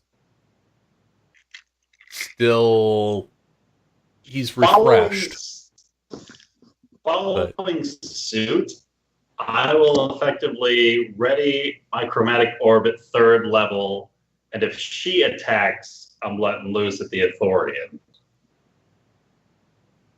Okay. So that's making use of my 3rd level spell slot, plus Hex on top of that. So if she strikes, okay, I'm so blasting the hell out of it, hopefully. how is this spell cast? Because you're obviously holding the spell, so it looks like a hostile action.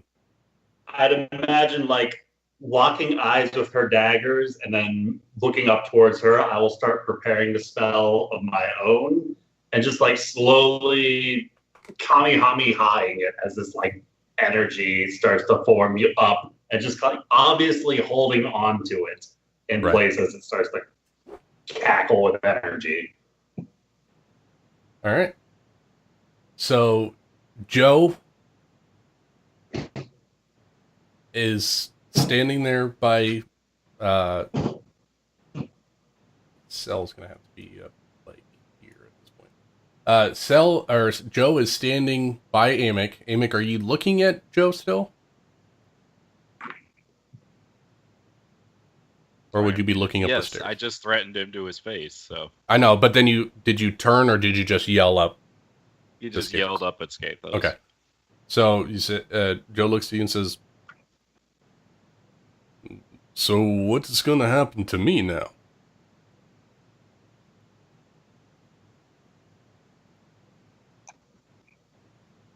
And he's kind of just being passive at the moment. Do we have a brig? No, you can lock him in a cargo container. But you don't have a rig. We can lock them in our lobster. Put them in a vehicle that they can drive. That's great. Is there a room? Underwater vehicle. This room only has like one door, right? Which room was that? This one? The med bay? Correct. Could just lock them in there. We'll lock them in the. This one only has one room, or one, right? Essentially, every room in here only has one access point. Can we lock it? Sure, you can find a way, but you don't know if they could unlock it electronically. Well, let's put all 4 of them in, or all 3 of them in here. We'll lock it. All right, not even lock it. Just put them in the cargo, disarm everybody, and let everybody cool off. Well, yeah, we're just gonna put them all in here because it's a room. It's got beds, like whatever. We're gonna throw them in there, take off, get it out of here, and then we'll figure it out. Yeah, everybody cool off, simmer down.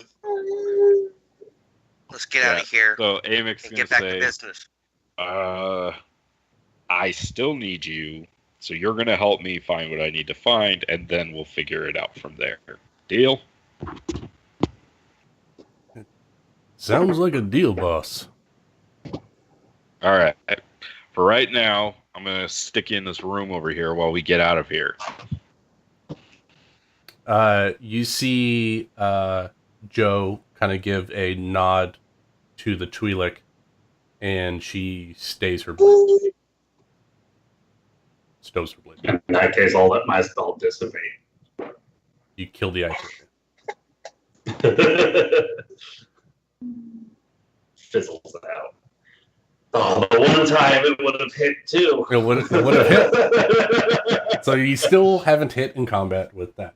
Right. So, we are now out of initiative, and by this point, with all the talking and everything that's going on, The engines are fully warmed up, but you still have a dug stuck in some manacles.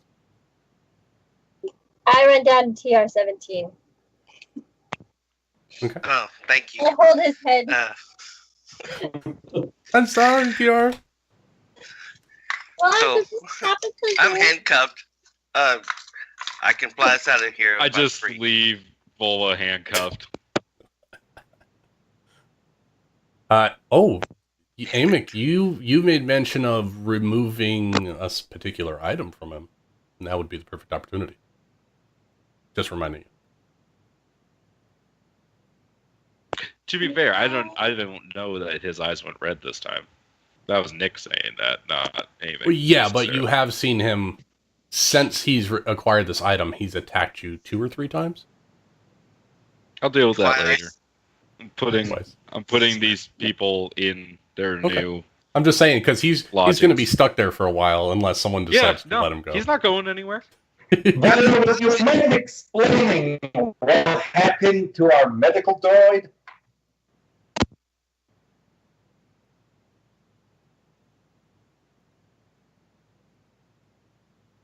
Fine, then. I take your silence as absolute guilt. Wait, was that to me? That was for Volva. Oh, good. Okay. I'm innocent. I know. I saw you. I went to go get the droid. All I heard was something about Cell wanting him to get something, and Oh, don't bring me into this. What are you Don't talking bring it. about? I'm just saying what I heard. The ship. The Wookiee was holding the droid. The droid said, "My master Cell sent me over here to get something," and the Wookiee pulled his head off. Don't you put words in his mouth. He can't defend himself. Cell, what did you send the droid to go get? Why do you believe him? Well, because I know you were here on the ship with me the whole time. I saw you jump out, and seeing as of how that medical droid is in pieces now, something had to have happened to it. Yes, if something must have happened to it. You're right on that. And something's happened to it. Looks like his head got ripped off, if you're asking me. Yep. I couldn't tell you all the details, though. I couldn't be 100% sure. Can we tap into his memory? Maybe a video. His head is ripped off. He doesn't have a memory anymore. His pieces. I'm sure there's something recorded. Amic, perhaps you may lend some clarity to this situation? All I know is I'm short my droid. Oh. Simon too, huh? And someone's going to pay for it. Probably Cell. She's the one that took it out there.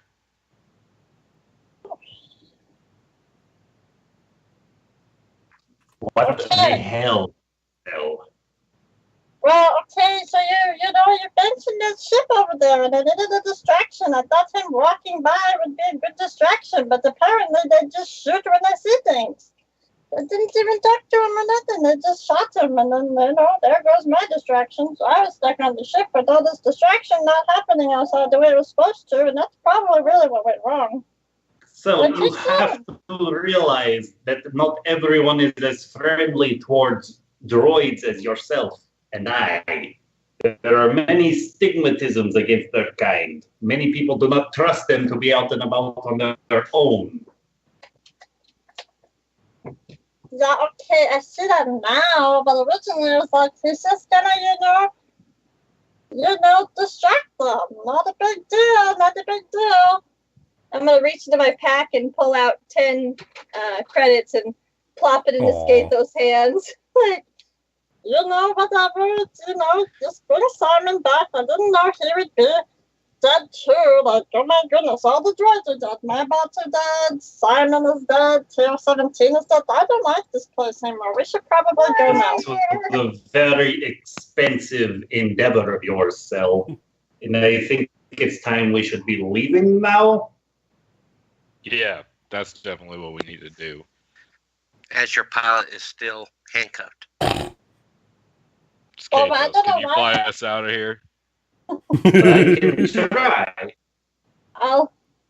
It's been a while since I piloted myself. What I'll skill is undo it his to pilot? manacles. It's sleight of hand. Repaired sheets. Sleight of hand? Mhm. I could fly.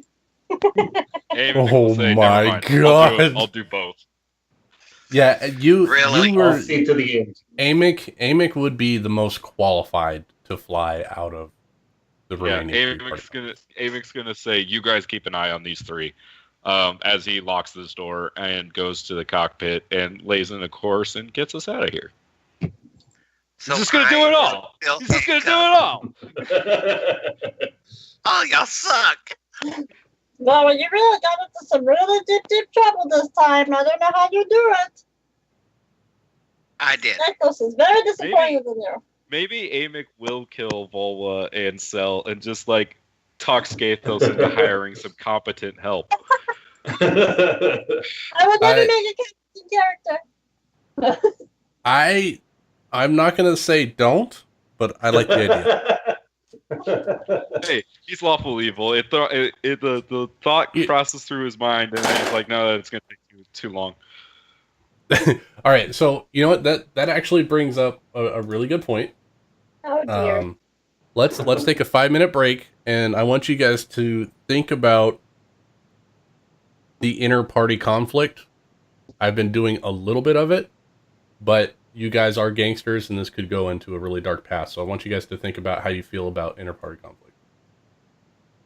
All right. Oh dear. So I'm going to put you in your hole.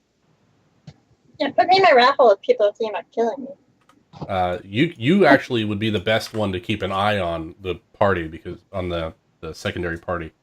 Yeah, I was planning on kind of spying on him through the vents. Yeah, through the vents. All right, so we're going to take a quick 5-minute break. I'm going to get a couple drinks, use the bathroom, and I'll let you guys ponder that stuff. I'll be right back too.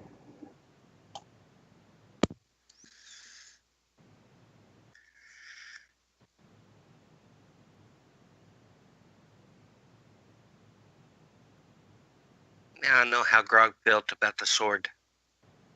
I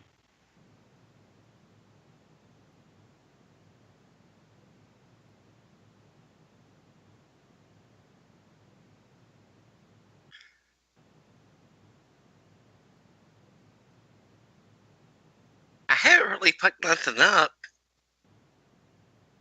I feel like I'm on the death row, pleading for my life. I'm not a bad guy. I mean, you only recently started acting up. Cell's the one that's really been on my shit list this whole time. I tried to save you in my defense this time. You started all of this. Yeah, this whole situation is yours. I had to kill 3, 4, 5 people today because of you. No, 6. I killed another guy. Well, yeah, but I didn't start the situation with Joe. So there's that. No, there's Yeah, no Wookiee but if the wife other at home. situation had happened, we would have all been like full HP with everything to just been like, "Fuck you, Joe!" Boom. In my defense, it was supposed to be a super stealth mission. Now, What happened? Wookiee wife, I got Wookiee distracted. wife at home. No, I don't. Wookiee It's wife not your at home. fault. He made over 20 skill checks. You were gonna fail one of them eventually. So no, I don't blame you. Amic blames you though. I am 3 for 3 on flies tonight. I'm so happy. Why are there so many Kidding. flies in here? Easy there, Mr. Miyagi. Because I have a 3-year-old and he likes to open doors. Oh, yeah. Is Skathos secretly That's all happy that Cell totally screwed the pooch?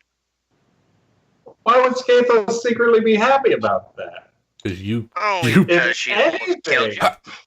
if anything, Skathos is a little bit happy at this moment right now, where he's got Volwa all cuffed up and he might be able to exact some revenge for the previous jettison from the ship and attempting to leave without Scathos.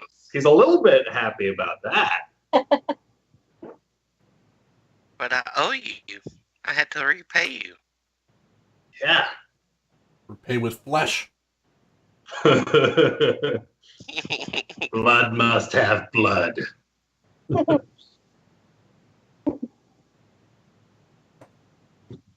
But you almost died, so I can almost die, which I did.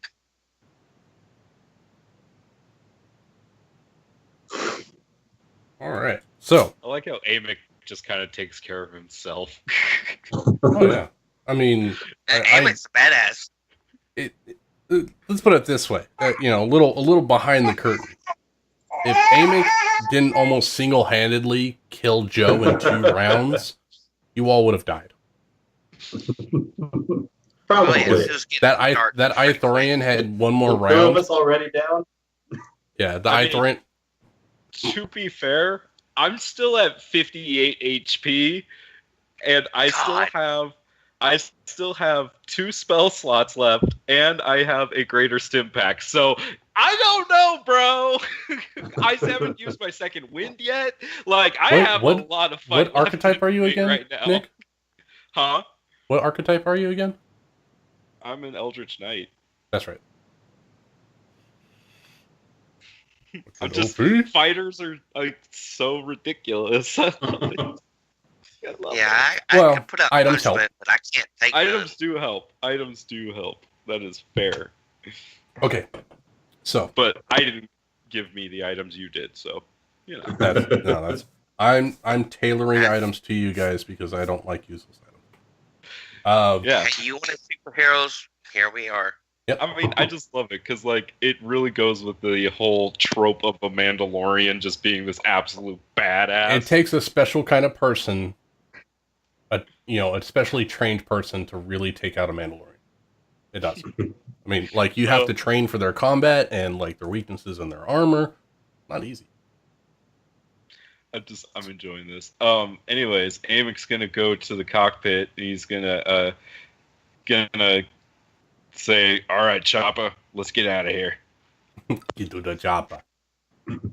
Make sure you hit the dampener. Don't pull us off too straight. I've got my droid to help me. All right. So before we get to flying, I want to know what you guys think of the possible of PvP. Yeah, possible. I already stabbed Volva. Is he dead? What? No, I mean earlier. I've already stabbed him once tonight. Yeah, and he's punched you a couple times. I'm just curious because, like I said, this is a gangster thing, and Amick, as far as from a Mandalorian standpoint, you do make a lot of sense. It's like, yeah, I could just kill these people and move on. So I want to know how you guys feel. Sal has no beef with anyone, really. Oh no, I would never take it herself, but she personally has no beef. Yeah, I would never take it personal in real life, but that's as far as storyline, that's there's a social contract. I wouldn't just murder characters. I mean, if I started to act like a but I don't have to get him out of the handcuffs either. Oh, I'm totally being punished right now. I'm like, you saved me, but here I am. I guess mainly should I push more PvP or not? No. Are you cool with the temporary possession? I mean, Volva doing what he's doing because of the gauntlet is fine because that's an item that can be taken off. But yeah. Okay, cool. Good to know. Because I would have loved Amick to just kill everyone and start fresh. Oh, I can't kill Scathos. He's money bags. Right? Well, you could kill him and take so money much more bags. useful to you alive. Yeah, dude. He's the brains. He's the one that's really fixing the ship. Keeping it running. All right, so if anything, Amick, I need a face. I need somebody to be the party face. Amick, are you taking off planet? Or are No, you staying in atmosphere? no, we're gonna just get flying out like over the dunes, sea, and then we'll have to ask because Joe already told us where to go, right? You knew Yeah, from we the They Jawa. said that we should be able to see it to find the never-ending storm by the Continuous storm. Dead Sea. Mm-hmm. Yeah. So he's just gonna start flying that direction. Like if we even just do one orbit around the planet, we should be able to see it. Well, nobody's asking me, but I would worry about who's looking at us when we take off. But that's Actually, me down here in the handcuffs. all right, you gotta. I guess you have a point. We are all filled up on gas too.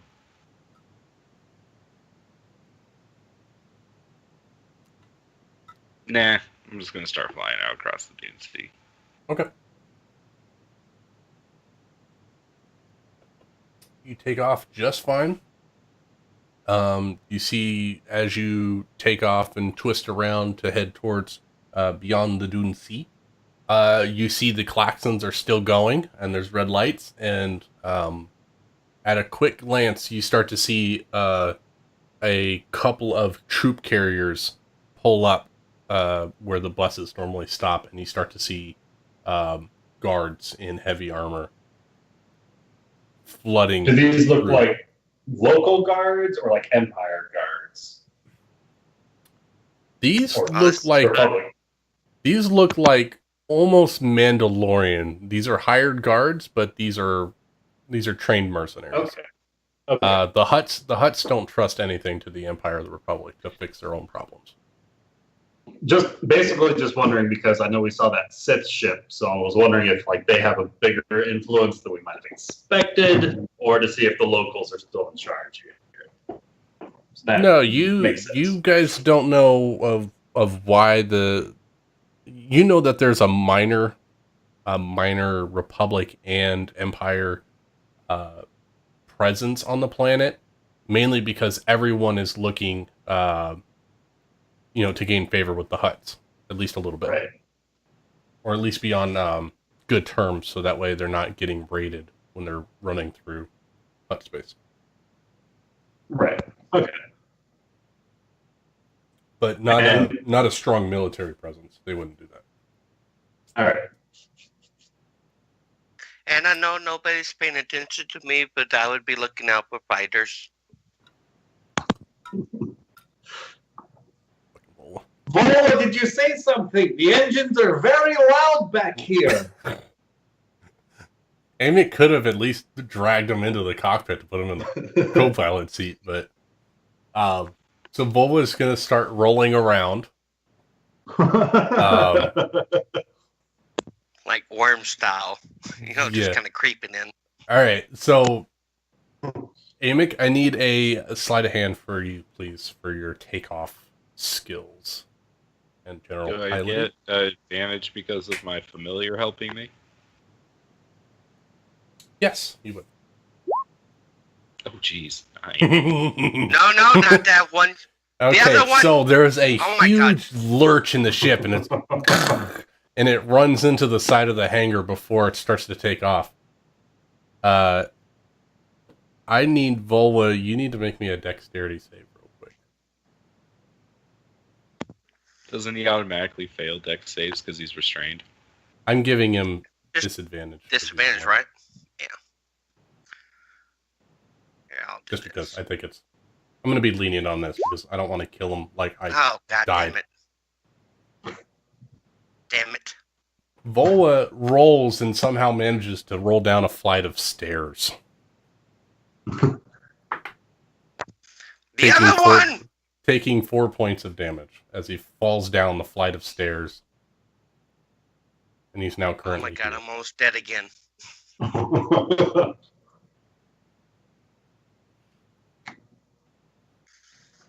All right. So because that was a bit of a sharp turn, and knowing that we just kind of left Volva in the hallway, after finishing the launch sequence with the engines, Skathos is going to make his way down the hallway to just drag Vola into the engine room with him. Okay, prop him up on a box. That's fine. Set him in a corner. Put him in a child safety seat, 5-point harness. He's not going anywhere. Yeah. Vola, you start to hear something in your head. Let me see if I got the right voice here. Vola, it has been a while. I hope you have been enjoying the power I've been giving you. You can reply to this Very message. much. Very much so. But it seems to be hindering me at the point. I cannot make my own decisions. How do I control?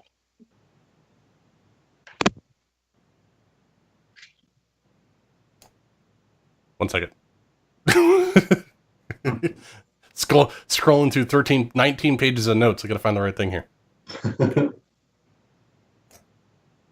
You know what? You should possibly consider talking to that Twi'lek woman that you smacked upside the back of the head about getting keys to those cuffs that you are currently bound within. It's going to take the rest of us some serious efforts to try and free you. I'm curious. Where do you think my head is? What, did I set you upside down? No, because I smacked her in the ass. Well, I'm sorry I was a bit distracted with everything going on around the ship. But you know, your species, sometimes it's hard to tell one end from the other, as you both tend to spew out so much shit. I get it. I'll give you that. I'll accept it. And we've been through some stuff, so I understand. I accept my punishment. Back in Vola's head. The way that you move past this is by learning the code of the Sith and reflecting on it, embracing it, and living in all of its words. The code is peace, is a lie. There is only passion. Through passion, I gain strength. Through strength, I gain power. Through power, I gain victory. Through victory, my chains are broken. The Force shall set you free.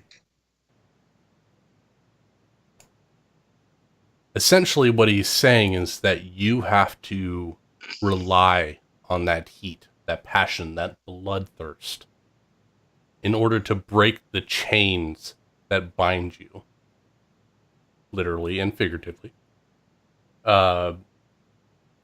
You need to embrace the raw emotions, which is not what you've known to do your entire life.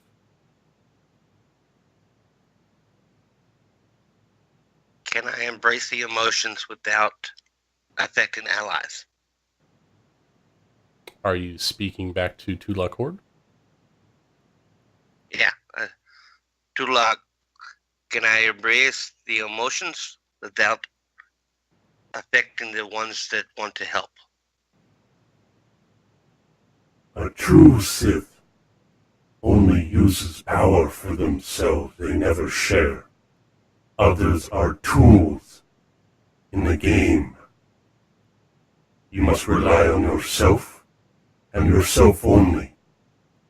You can only find the power to control this hatred, this bloodlust within yourself. But can I protect my tools? Without my tools, I cannot work.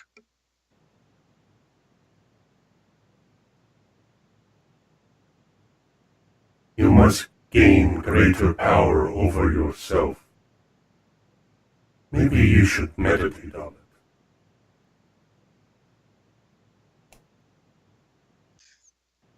I'll follow that. I'll try to meditate to gain control. And Okay. as I'm not doing anything else, Yep. bound here, So I will meditate. over the next little bit, Amick is piloting the ship, and you guys are running at sublights. So essentially, it's like traveling via airplane, really slow in planet. Short rest. Yeah, you would definitely have a short rest. It's going to take going as far as you are and trying to not draw attention. It's going to take a couple of hours to get over there. Not a long rest, a couple of hours, like maybe 3 or 4 hours to get to where you're going. Just need a short one. So you can take a short rest. And Volwa, I need you to give me as you're meditating, give me a wisdom saving throw.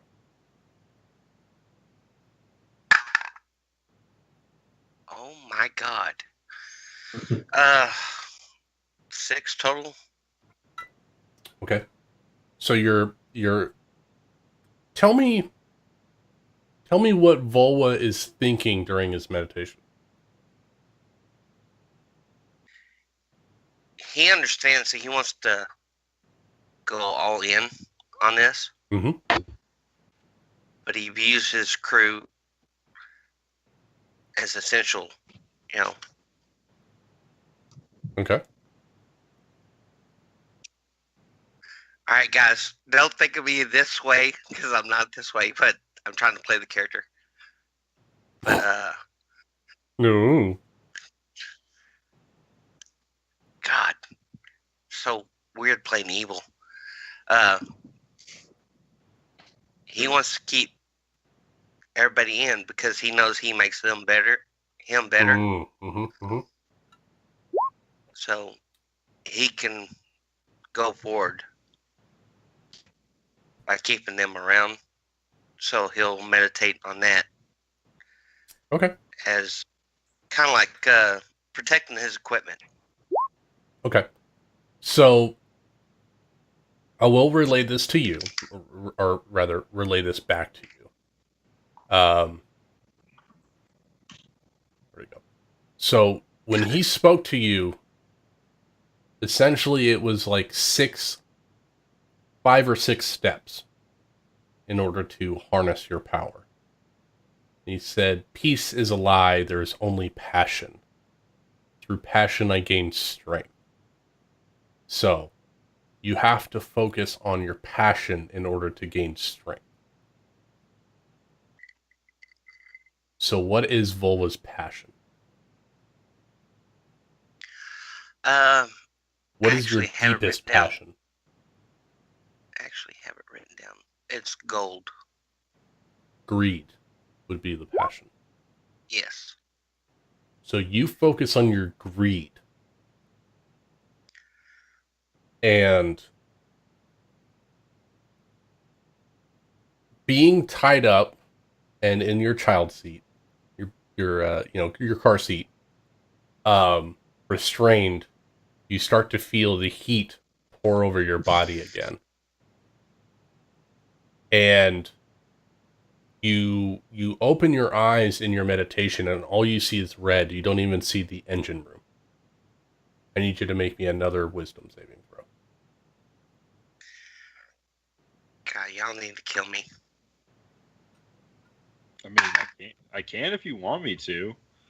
I don't have any qualms about it. This is all going to happen relatively quick. Skathos, what are you doing at the moment? Effectively, after the launch sequence, refocusing upon these Sith scrolls that I picked up. Okay, so you probably would have went to like a side chamber in order to sit down and focus on those things. Okay, so kind of like as he's on one side of the engine room, I'll go to the other. Okay. Around 12. Okay, 12.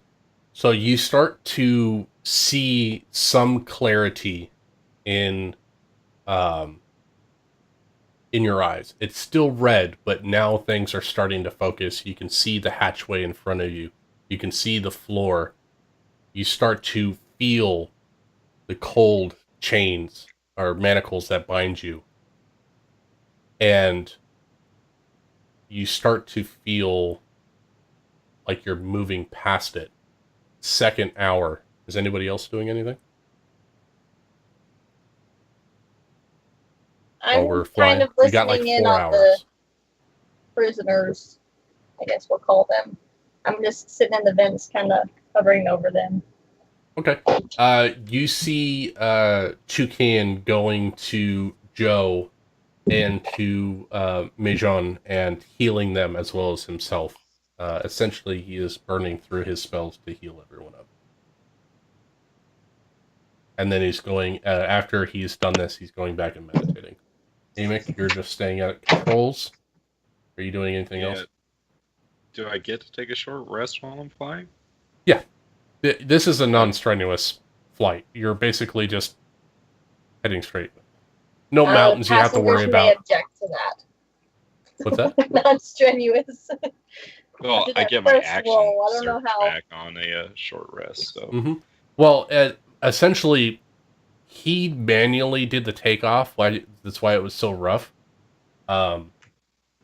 But Chopper is maintaining the elevation, so it's not going to hit anything. We good. Okay. All right, so we go back to... I like how we rolled the same amount of hit dice, and I literally got almost twice what you did. Yeah, I know, right? So we go back to Vola. You feel like you're getting stronger. Make me a strength saving throw with advantage.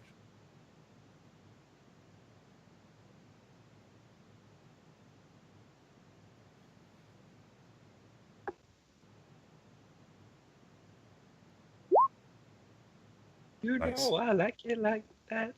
Nice. 18 and a 17. Nice. You feel your body begin to double in size as your muscles inflate with a fiery passion that you briefly felt. And your car seat binds snap open. You are still restrained, but the first level of restraints on you have been broken. And you still see the red, but it doesn't feel like it's completely out of your control. You start to feel like you're gaining control over this. I need you to make me a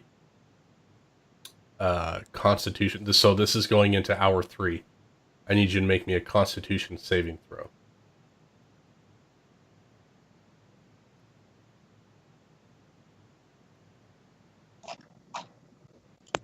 Advantage or no? Straight.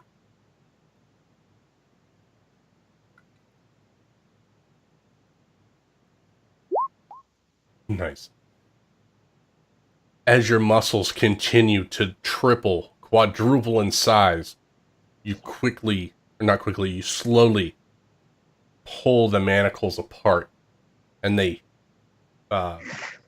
start to stretch. But these particular ones are held together with like an electro binder, similar to like those the energy beams on the pod racers. And so you're starting to pull them apart, and you pull them out to where you get your full wingspan of your arms out. And I need you to make me a charisma saving throw, please.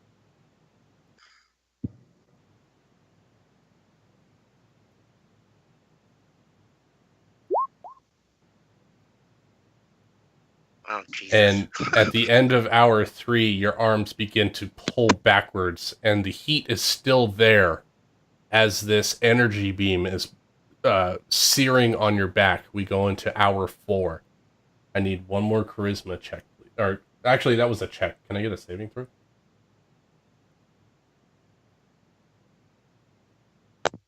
Should be the same thing, right? Unless you're trained in saving throws. But I want saving throws. Don't give me checks, damn it.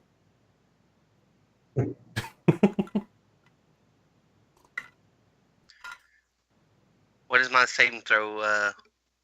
It's underneath. Well, if you're clicking the button, it's going to be in the heart.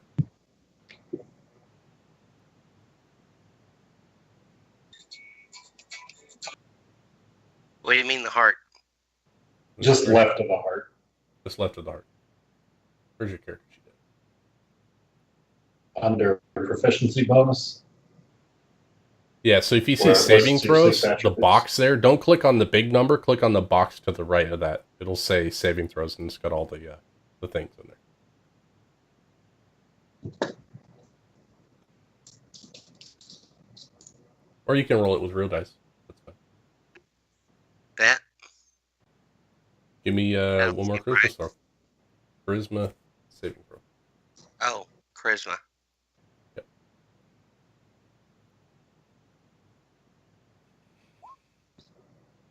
Okay.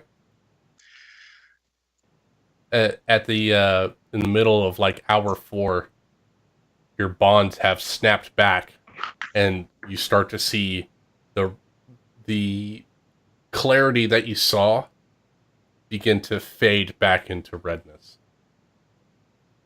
But you're still currently meditating on this, and we're going to leave you there for now. You can still continue meditating. Amic, as you look out over the horizon 3 hours out, or 3 hours into your journey, you see the storm out on the horizon. You also see that it's starting to get nightfall. Oh, shit. All right.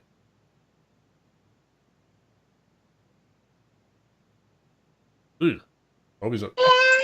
Sorry, guys. Bye. Gotta go. Bye. Go. You see Cell fall out of her thing. No. Yeah. Shit. Well, that just derailed my pot.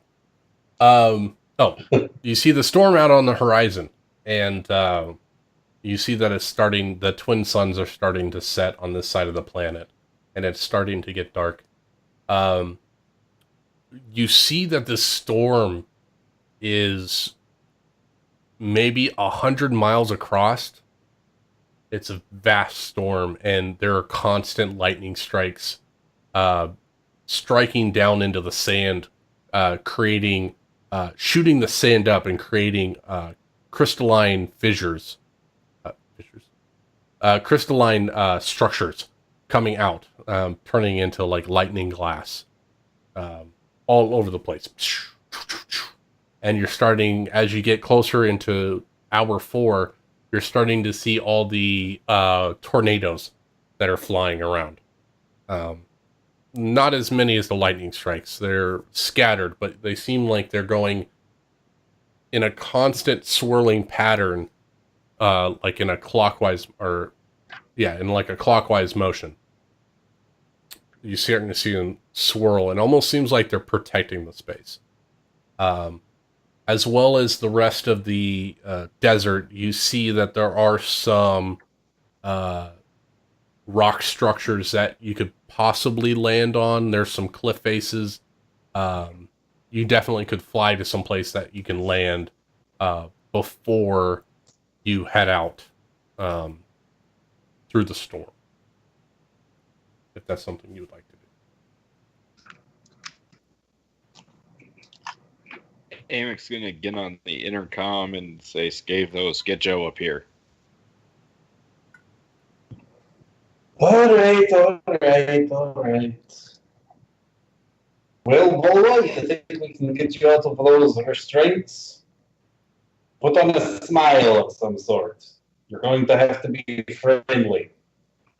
Scathos, you see Volwa, and his jaw is completely clenched, and you see that the temporary spot that you put him in has been, for all intents and purposes, destroyed. The boxes have huge fist marks in them, and he's essentially sitting there, almost like shaking. And when you look at his eyes, you see no pupils. You see nothing but red. All right, Vola, I'm going to try and drag you to the front of Joe's door. All right?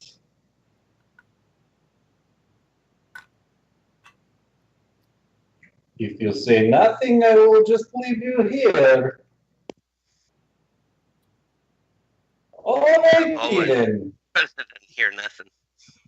Yeah, no, you basically this is like hour 4, so you're in the height of your meditation, you're sweating, and you feel it's like when you eat like something extremely spicy and your ears start to get hot.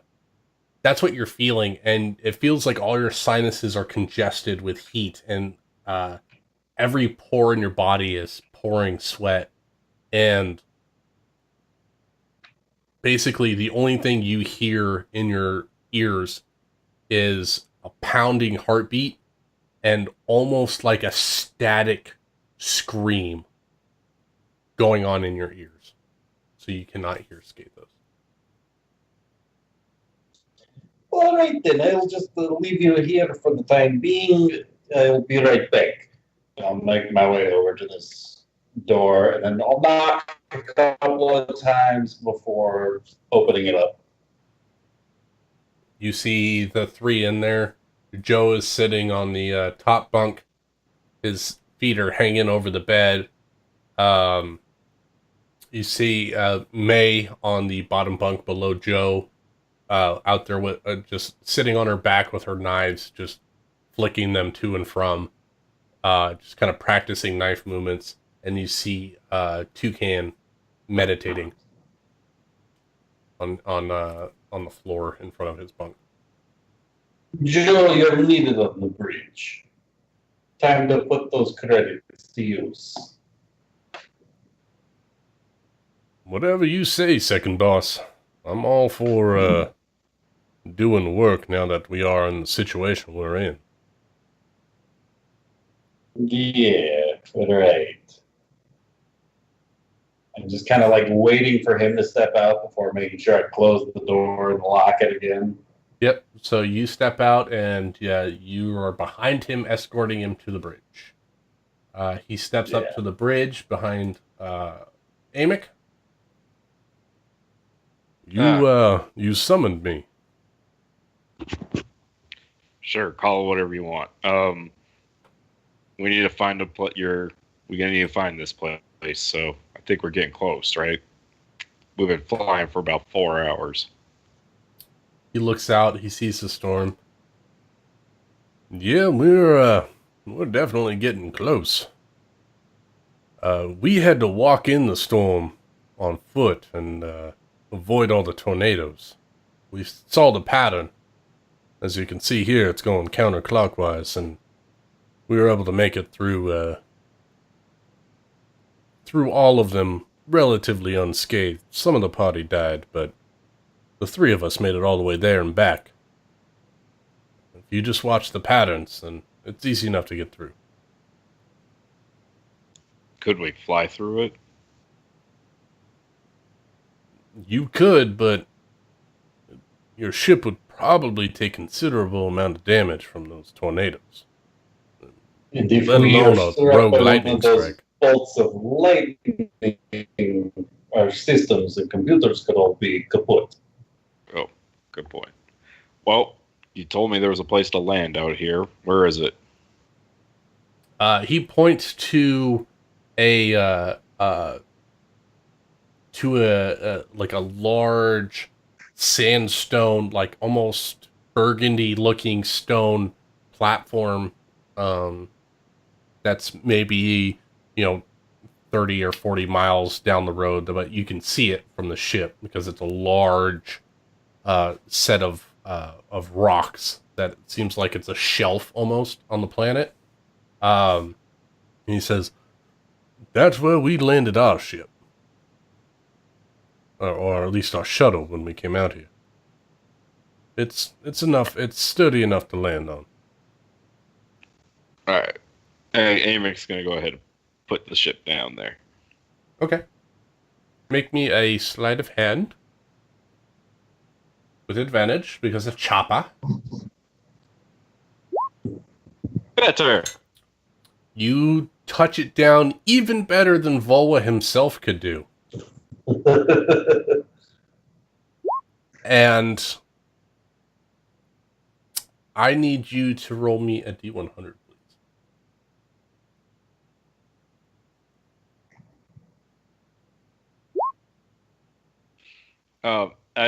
As he lands the ship, he's just gonna turn around and look at Joe. He's just say, "All right, Joe. Now the thought of you constantly stabbing me in the back wearies me. So let's make a deal. You help us with what we want to do, and we will take you. Where did you say you wanted to go? Anywhere that is not HUD controlled space. That would be fine with me. Empire, Republic, I just need to get away from the Huts. All right. Well, I swear on my Mandalorian armor that I will get you out of hut space if you do not turn on us. He sticks out his hand. All right.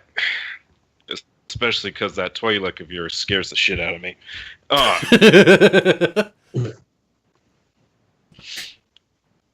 All right.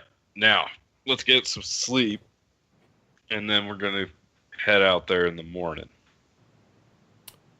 Mandalorian's word is his bond. I can stand by that. I'm going to head back to my bunk and rest if you don't mind. Yeah, your chest is looking a little charred there.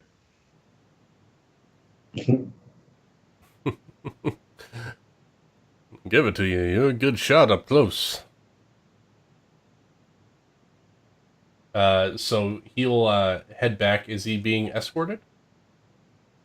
I'll escort him back, kind of along that route. Oh, and speaking of your Twi'lek, we're going to need the keys for those manacles sooner or later. I'll make sure that when we get back to the room that she gives them over to you. Appreciate it. The more of us going into that storm, the better your chances that one of us comes back out.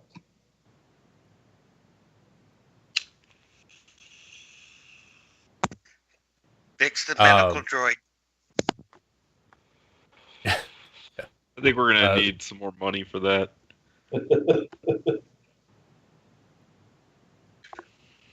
Let me see here.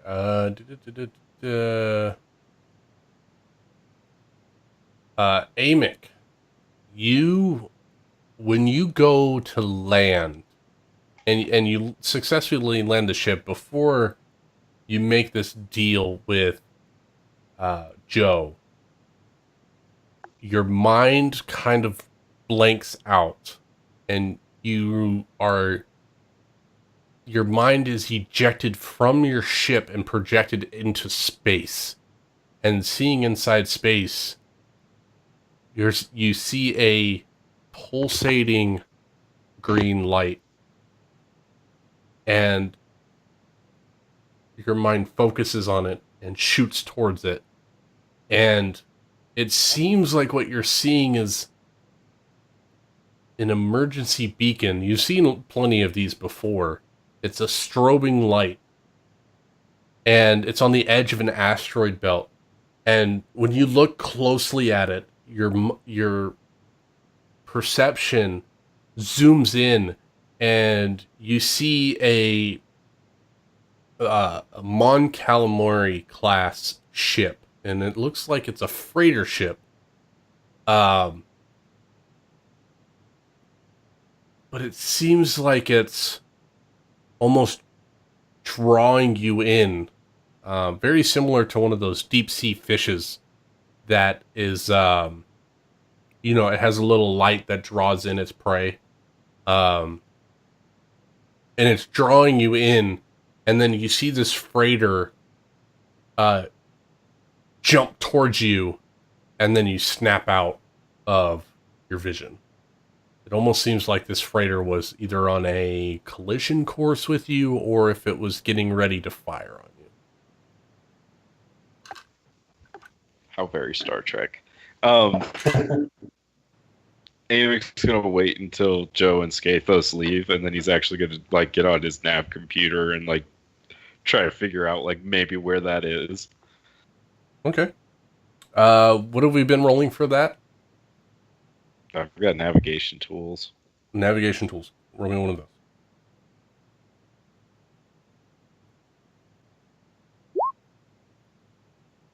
$20. Nice.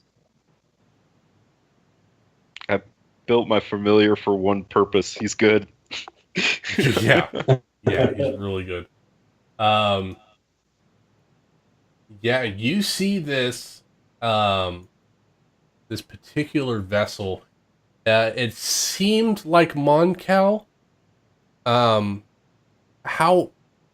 proficient would you be in like ship type knowledge? Fairly proficient. Fairly proficient. Yeah. Well, Yeah. proficient. He's our navigator. Well, that's navigation of the stars. This is like manufacturers of ships. Yeah, I mean, like he knows his classes and stuff like that. Like how somebody who's like not a car nut would still know the differences between years, makes, models, stuff like that. Okay. Roll me a quick history check with advantage.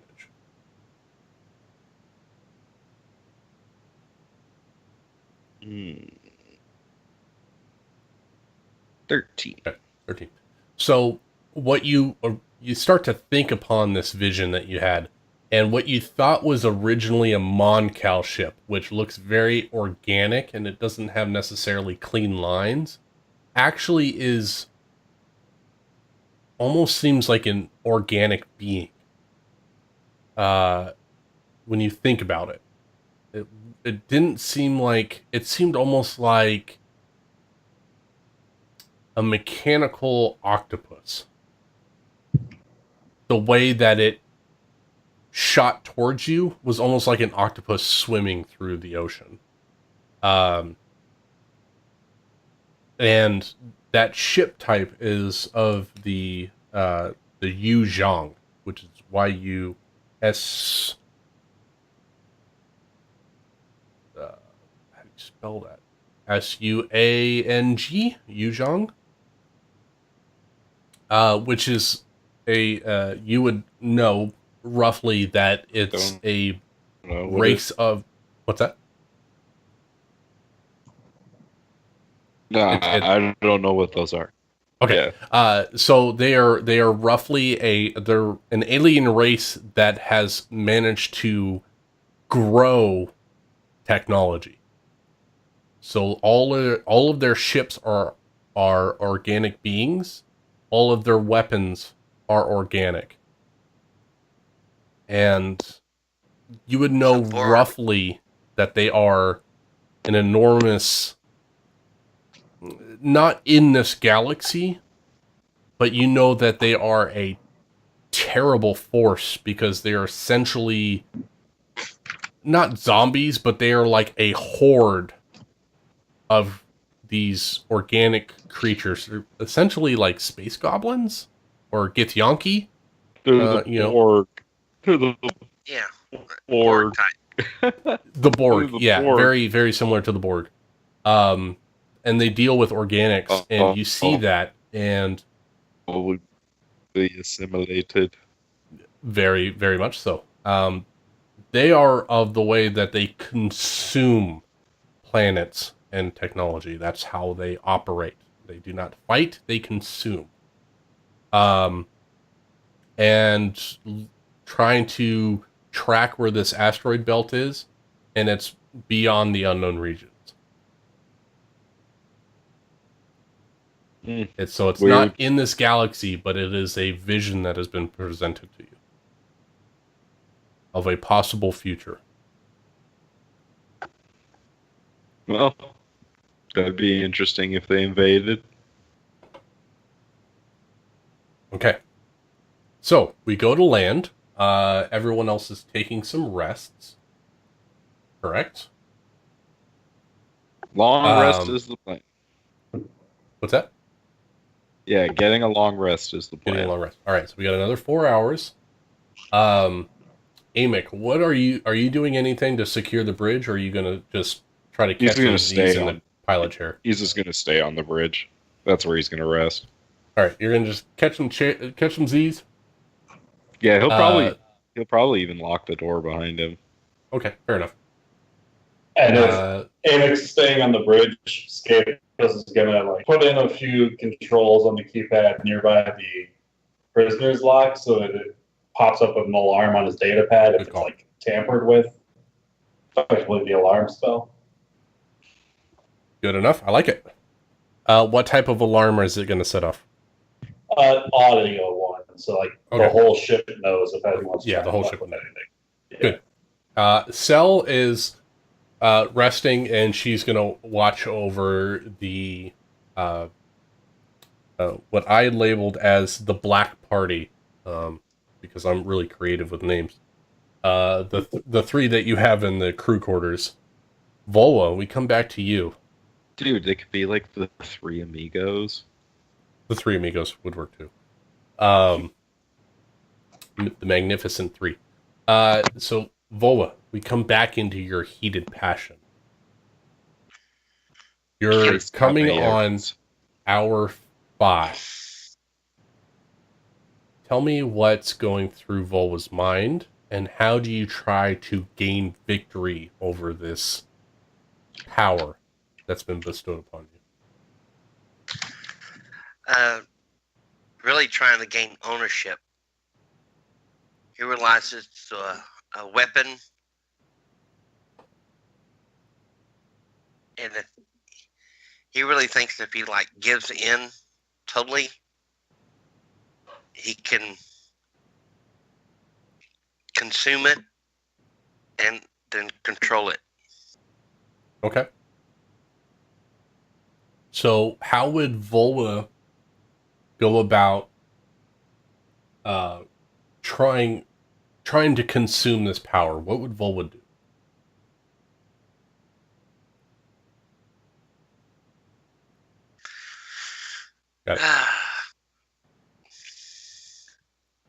Either physically or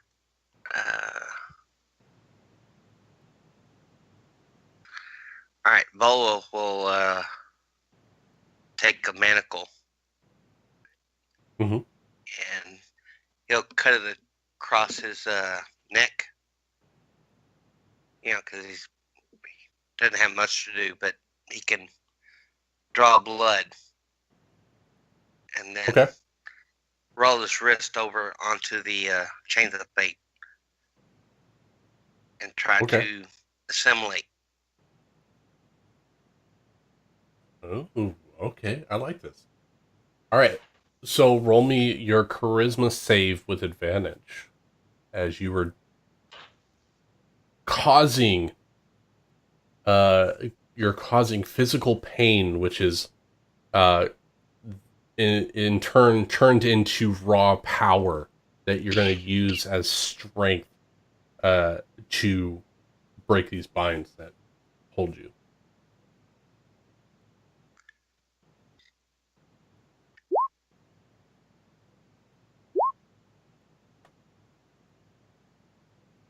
So as you wrap this electro binding around your wrist, covered in the blood of yourself, how much HP do you have?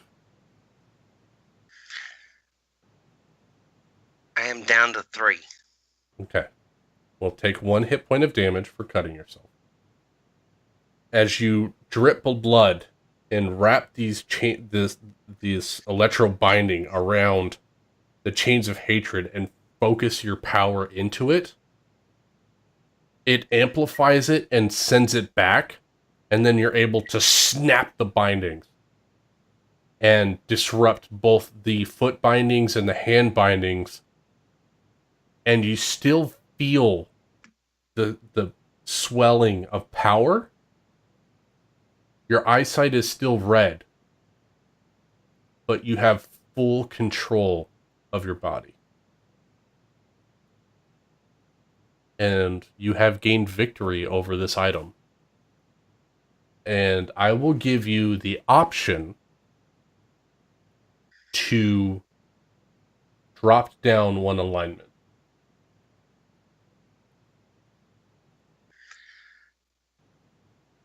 I'm already chaotic evil.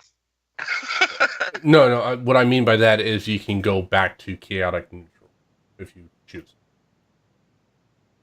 Okay, neutral. Mm-hmm. Breaking your definitely. hold over it. That was your Versus what? original. That was your original alignment, right? Chaotic neutral. No, I was what was I originally? I think you were chaotic neutral because I asked you and you were like, yeah, and I said you stepped down in alignment to evil. Yes. All right. So Okay, I so go back you are to back to neutral, and for gaining power over this, you receive the following boon from Tulok Horde. You gain the rage feature from the barbarian.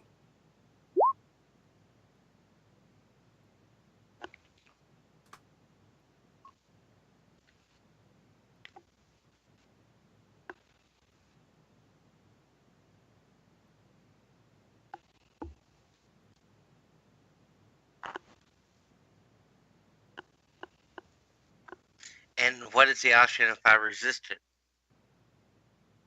Resist what? You said it was an option. Then you stay chaotic evil. Do I gain anything from that? No. Essentially, this is either you Come can back from it, or yeah. there? You're either conquering it or you're delving deeper into it. The result is the same. Conquering it and delving deeper gives you the same boon. Oh, then of course I'd come back from it. I'd go back into to the neutral. Okay.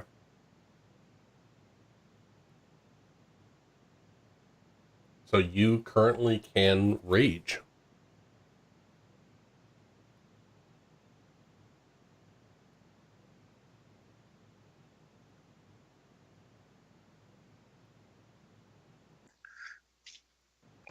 I studied up on this. Oh, it's cool.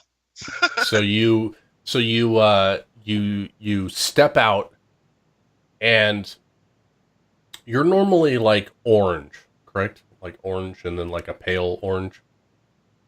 Yeah, totally like So the dude from episode 1. Sebulba. Okay, yeah. So you're Yeah. relatively orange. You step out of the sitting spot that you've been in, and you look around and you see the damage that you've done. There's holes, not holes. There's dents in the metal. There's dents in the box. Things have been thrashed about, and you see a set of manacle keys in front of you that you assume someone put in front of you once you got out of your feudal state. And you look at your hands and you look at your arms, and they're bright red instead of the normal orange.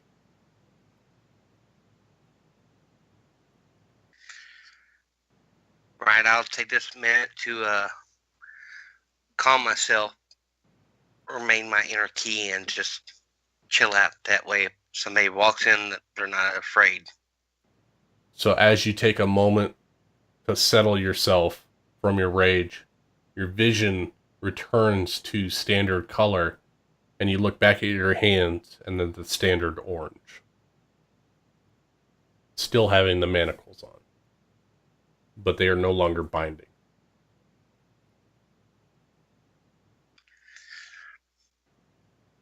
I'll let them think I'm awesome. Now I'll now that would be cheap. I'll just set them to the side of me and just, legs crossed, fingers up, just being a monk. Okay, so do you use the keys to remove your bindings? No, I'll remain bind. Okay. I have my mind. Okay. So you all finish a long rest. And I think we're gonna cut it early since Amanda's not here. We're gonna get into the shit. But you all get a long rest, and you don't hear any noises or any voices from the ether. Is there anything you guys would like to do before we end this tonight?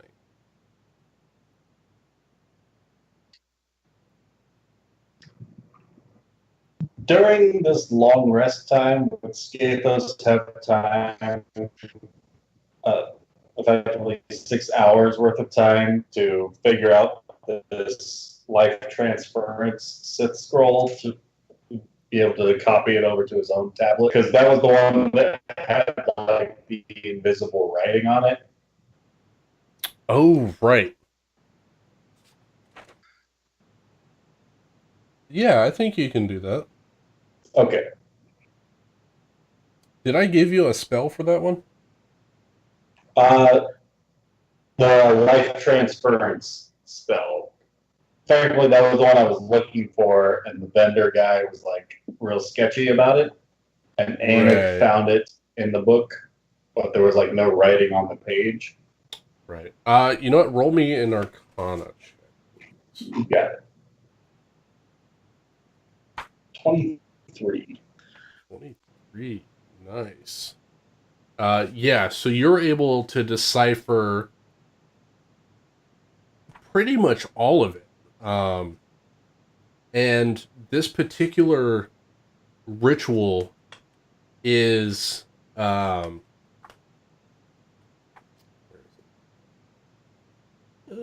did you go? It's a Xanathar's guide one. Did I put it in Xanathar's? Let me double check that. I didn't know I actually gave you a spell. One moment. Yeah.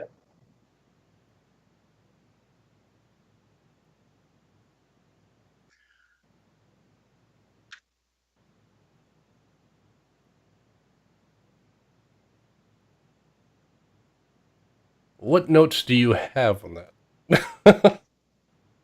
That was the one we went to the black market area where I picked up Shield, Unseen Servant, and this one. I found it. I didn't know that was an actual spell. Yes, so it says that you sacrifice some of your own health to mend another creature's injury. You take 48 necrotic damage, and one other creature of your choice that you can see within range regains a number of hit points equal to twice the necrotic damage you take. It is a 3rd level necromancy spell. Right. It's my last ditch effort heal thing. I will say this, since that's not quite what I thought it was. Sure. I'm sure that you, with proper study and time, that you can manipulate that into a way of drawing energy into yourself. Okay. Essentially, this is the premise about which Tulak Horde started with his, life transfer. You're starting to see similarities in the Sith ritual, the Sith writings and runes on it that are similar to the, now that you're looking at it, it's similar to the room on Manon in the temple. The layout, it seems like it's a reverse layout. All right. Instead of sacrificing yourself, you're sacrificing others for yourself. So it seems like this is, as perverted as it is, a perversion of this particular spell, like a modified version of it. And you feel like with time, you might be able to, really find out the inner workings to the spell that Tulak Horde is using. All right. Awesome. Hey, Mick, are you doing anything in this time?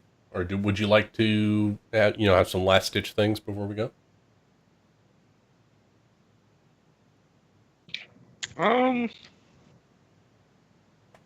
Can't think of anything. Any ethereal things that you have questions for?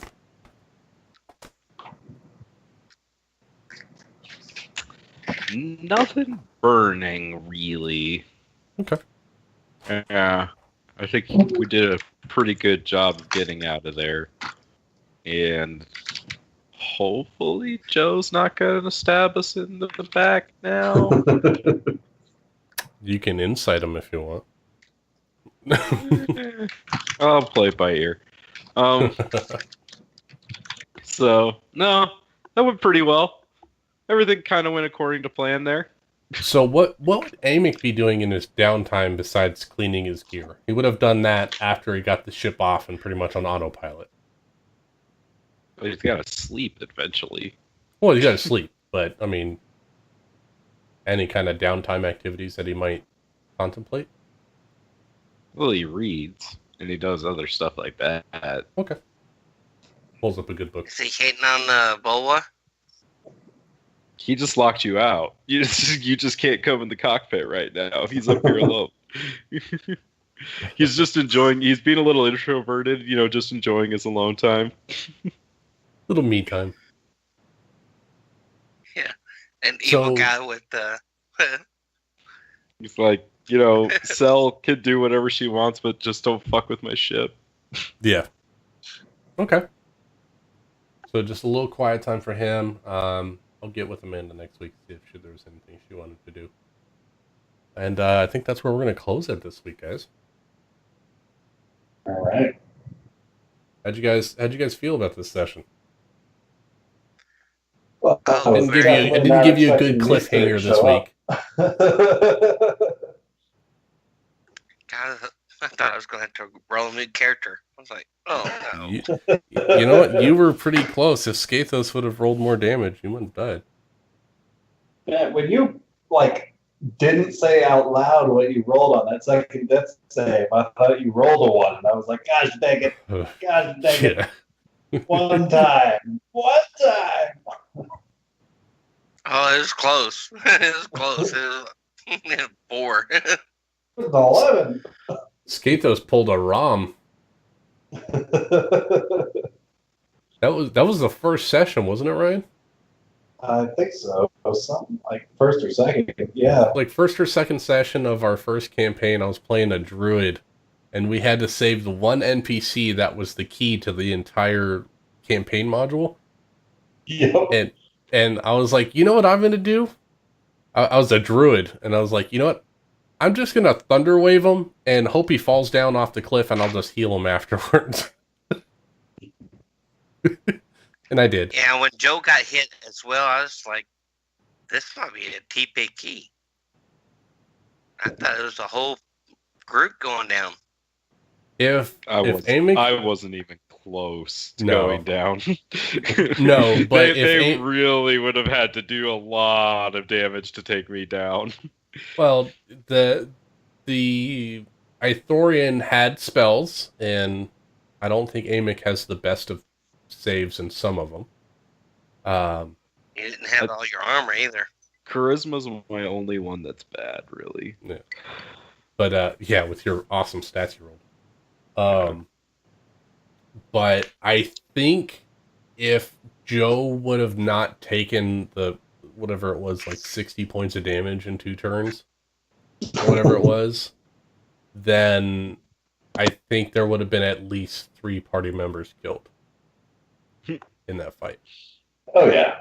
Because that Twi'lek was getting ready to disable Skathos, and you would have been an easy target to finish off. And then it just would have been It was entirely a matter of whether or not Amick made it on board. Yeah. Yeah, if Amick would have not been right at the ramp, then they would have had the ship and been gone. I could have stalled him a few rounds. And then I would have had to get a whole new party together. Jeez. And deal with the Hutts. I mean, there's still repercussions for killing a bunch of Hutt guards, so. I'll give him Cell. I don't care. There's that lawful evil. Look out for numero uno. Oh, I found you. Your culprit. She's right here. You killed my droid, too, damn Jawa. Oh, but they healed me, thinking I was worth saving. But I would have totally wrecked their shit. If only I was trained in deception.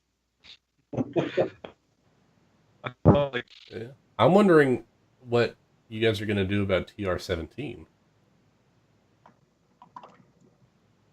I'm gonna leave that one to Skathos. I got him the if parts Cell back. Now gets to it, you better watch I've out got what him kind the of... parts back. Now he's gonna fix it. Yep. It might be a process for that one. All right. I Did you brought guys home have the body fun? of our fallen soldier. Yes. I know it Yeah, was that kind was of a an blast. all-combat session, but... But totally sweating as normal. Hitting. It's like, no, I don't want to. It Do was all another combat. character. This We still got a sucks. lot of roleplay. Yes, especially like knowing the first moments that those three from that part, from the Black Party came on. It's like, okay, are these more hostiles or not? And then Bulma just starts wailing on them. It's like, uh-oh. If they weren't hostiles before, they might be now. Mm-hmm. Yep. And half the party No, they isn't totally even on the were. ship. They came on the ship with the guns drawn. They were Yeah, going to dude. take it. I just love that I totally called him out from the first moment. No, you can't sleep on our ship. You're gonna kill us. Yeah. No, that was the full intentions of were them to try to come into your quarters while you sleep. Exit you out the hatch. Yeah, I'm not a dummy. Oh, yeah. I think Amick was the only one that caught up on it. I was like, yeah, come on aboard. Make s'mores. Fine.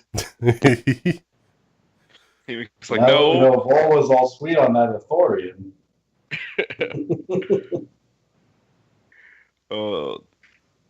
So, Ted, what'd you think about that little interaction that you had with Tulak? I'm thinking all in, or I have to roll another fucking character.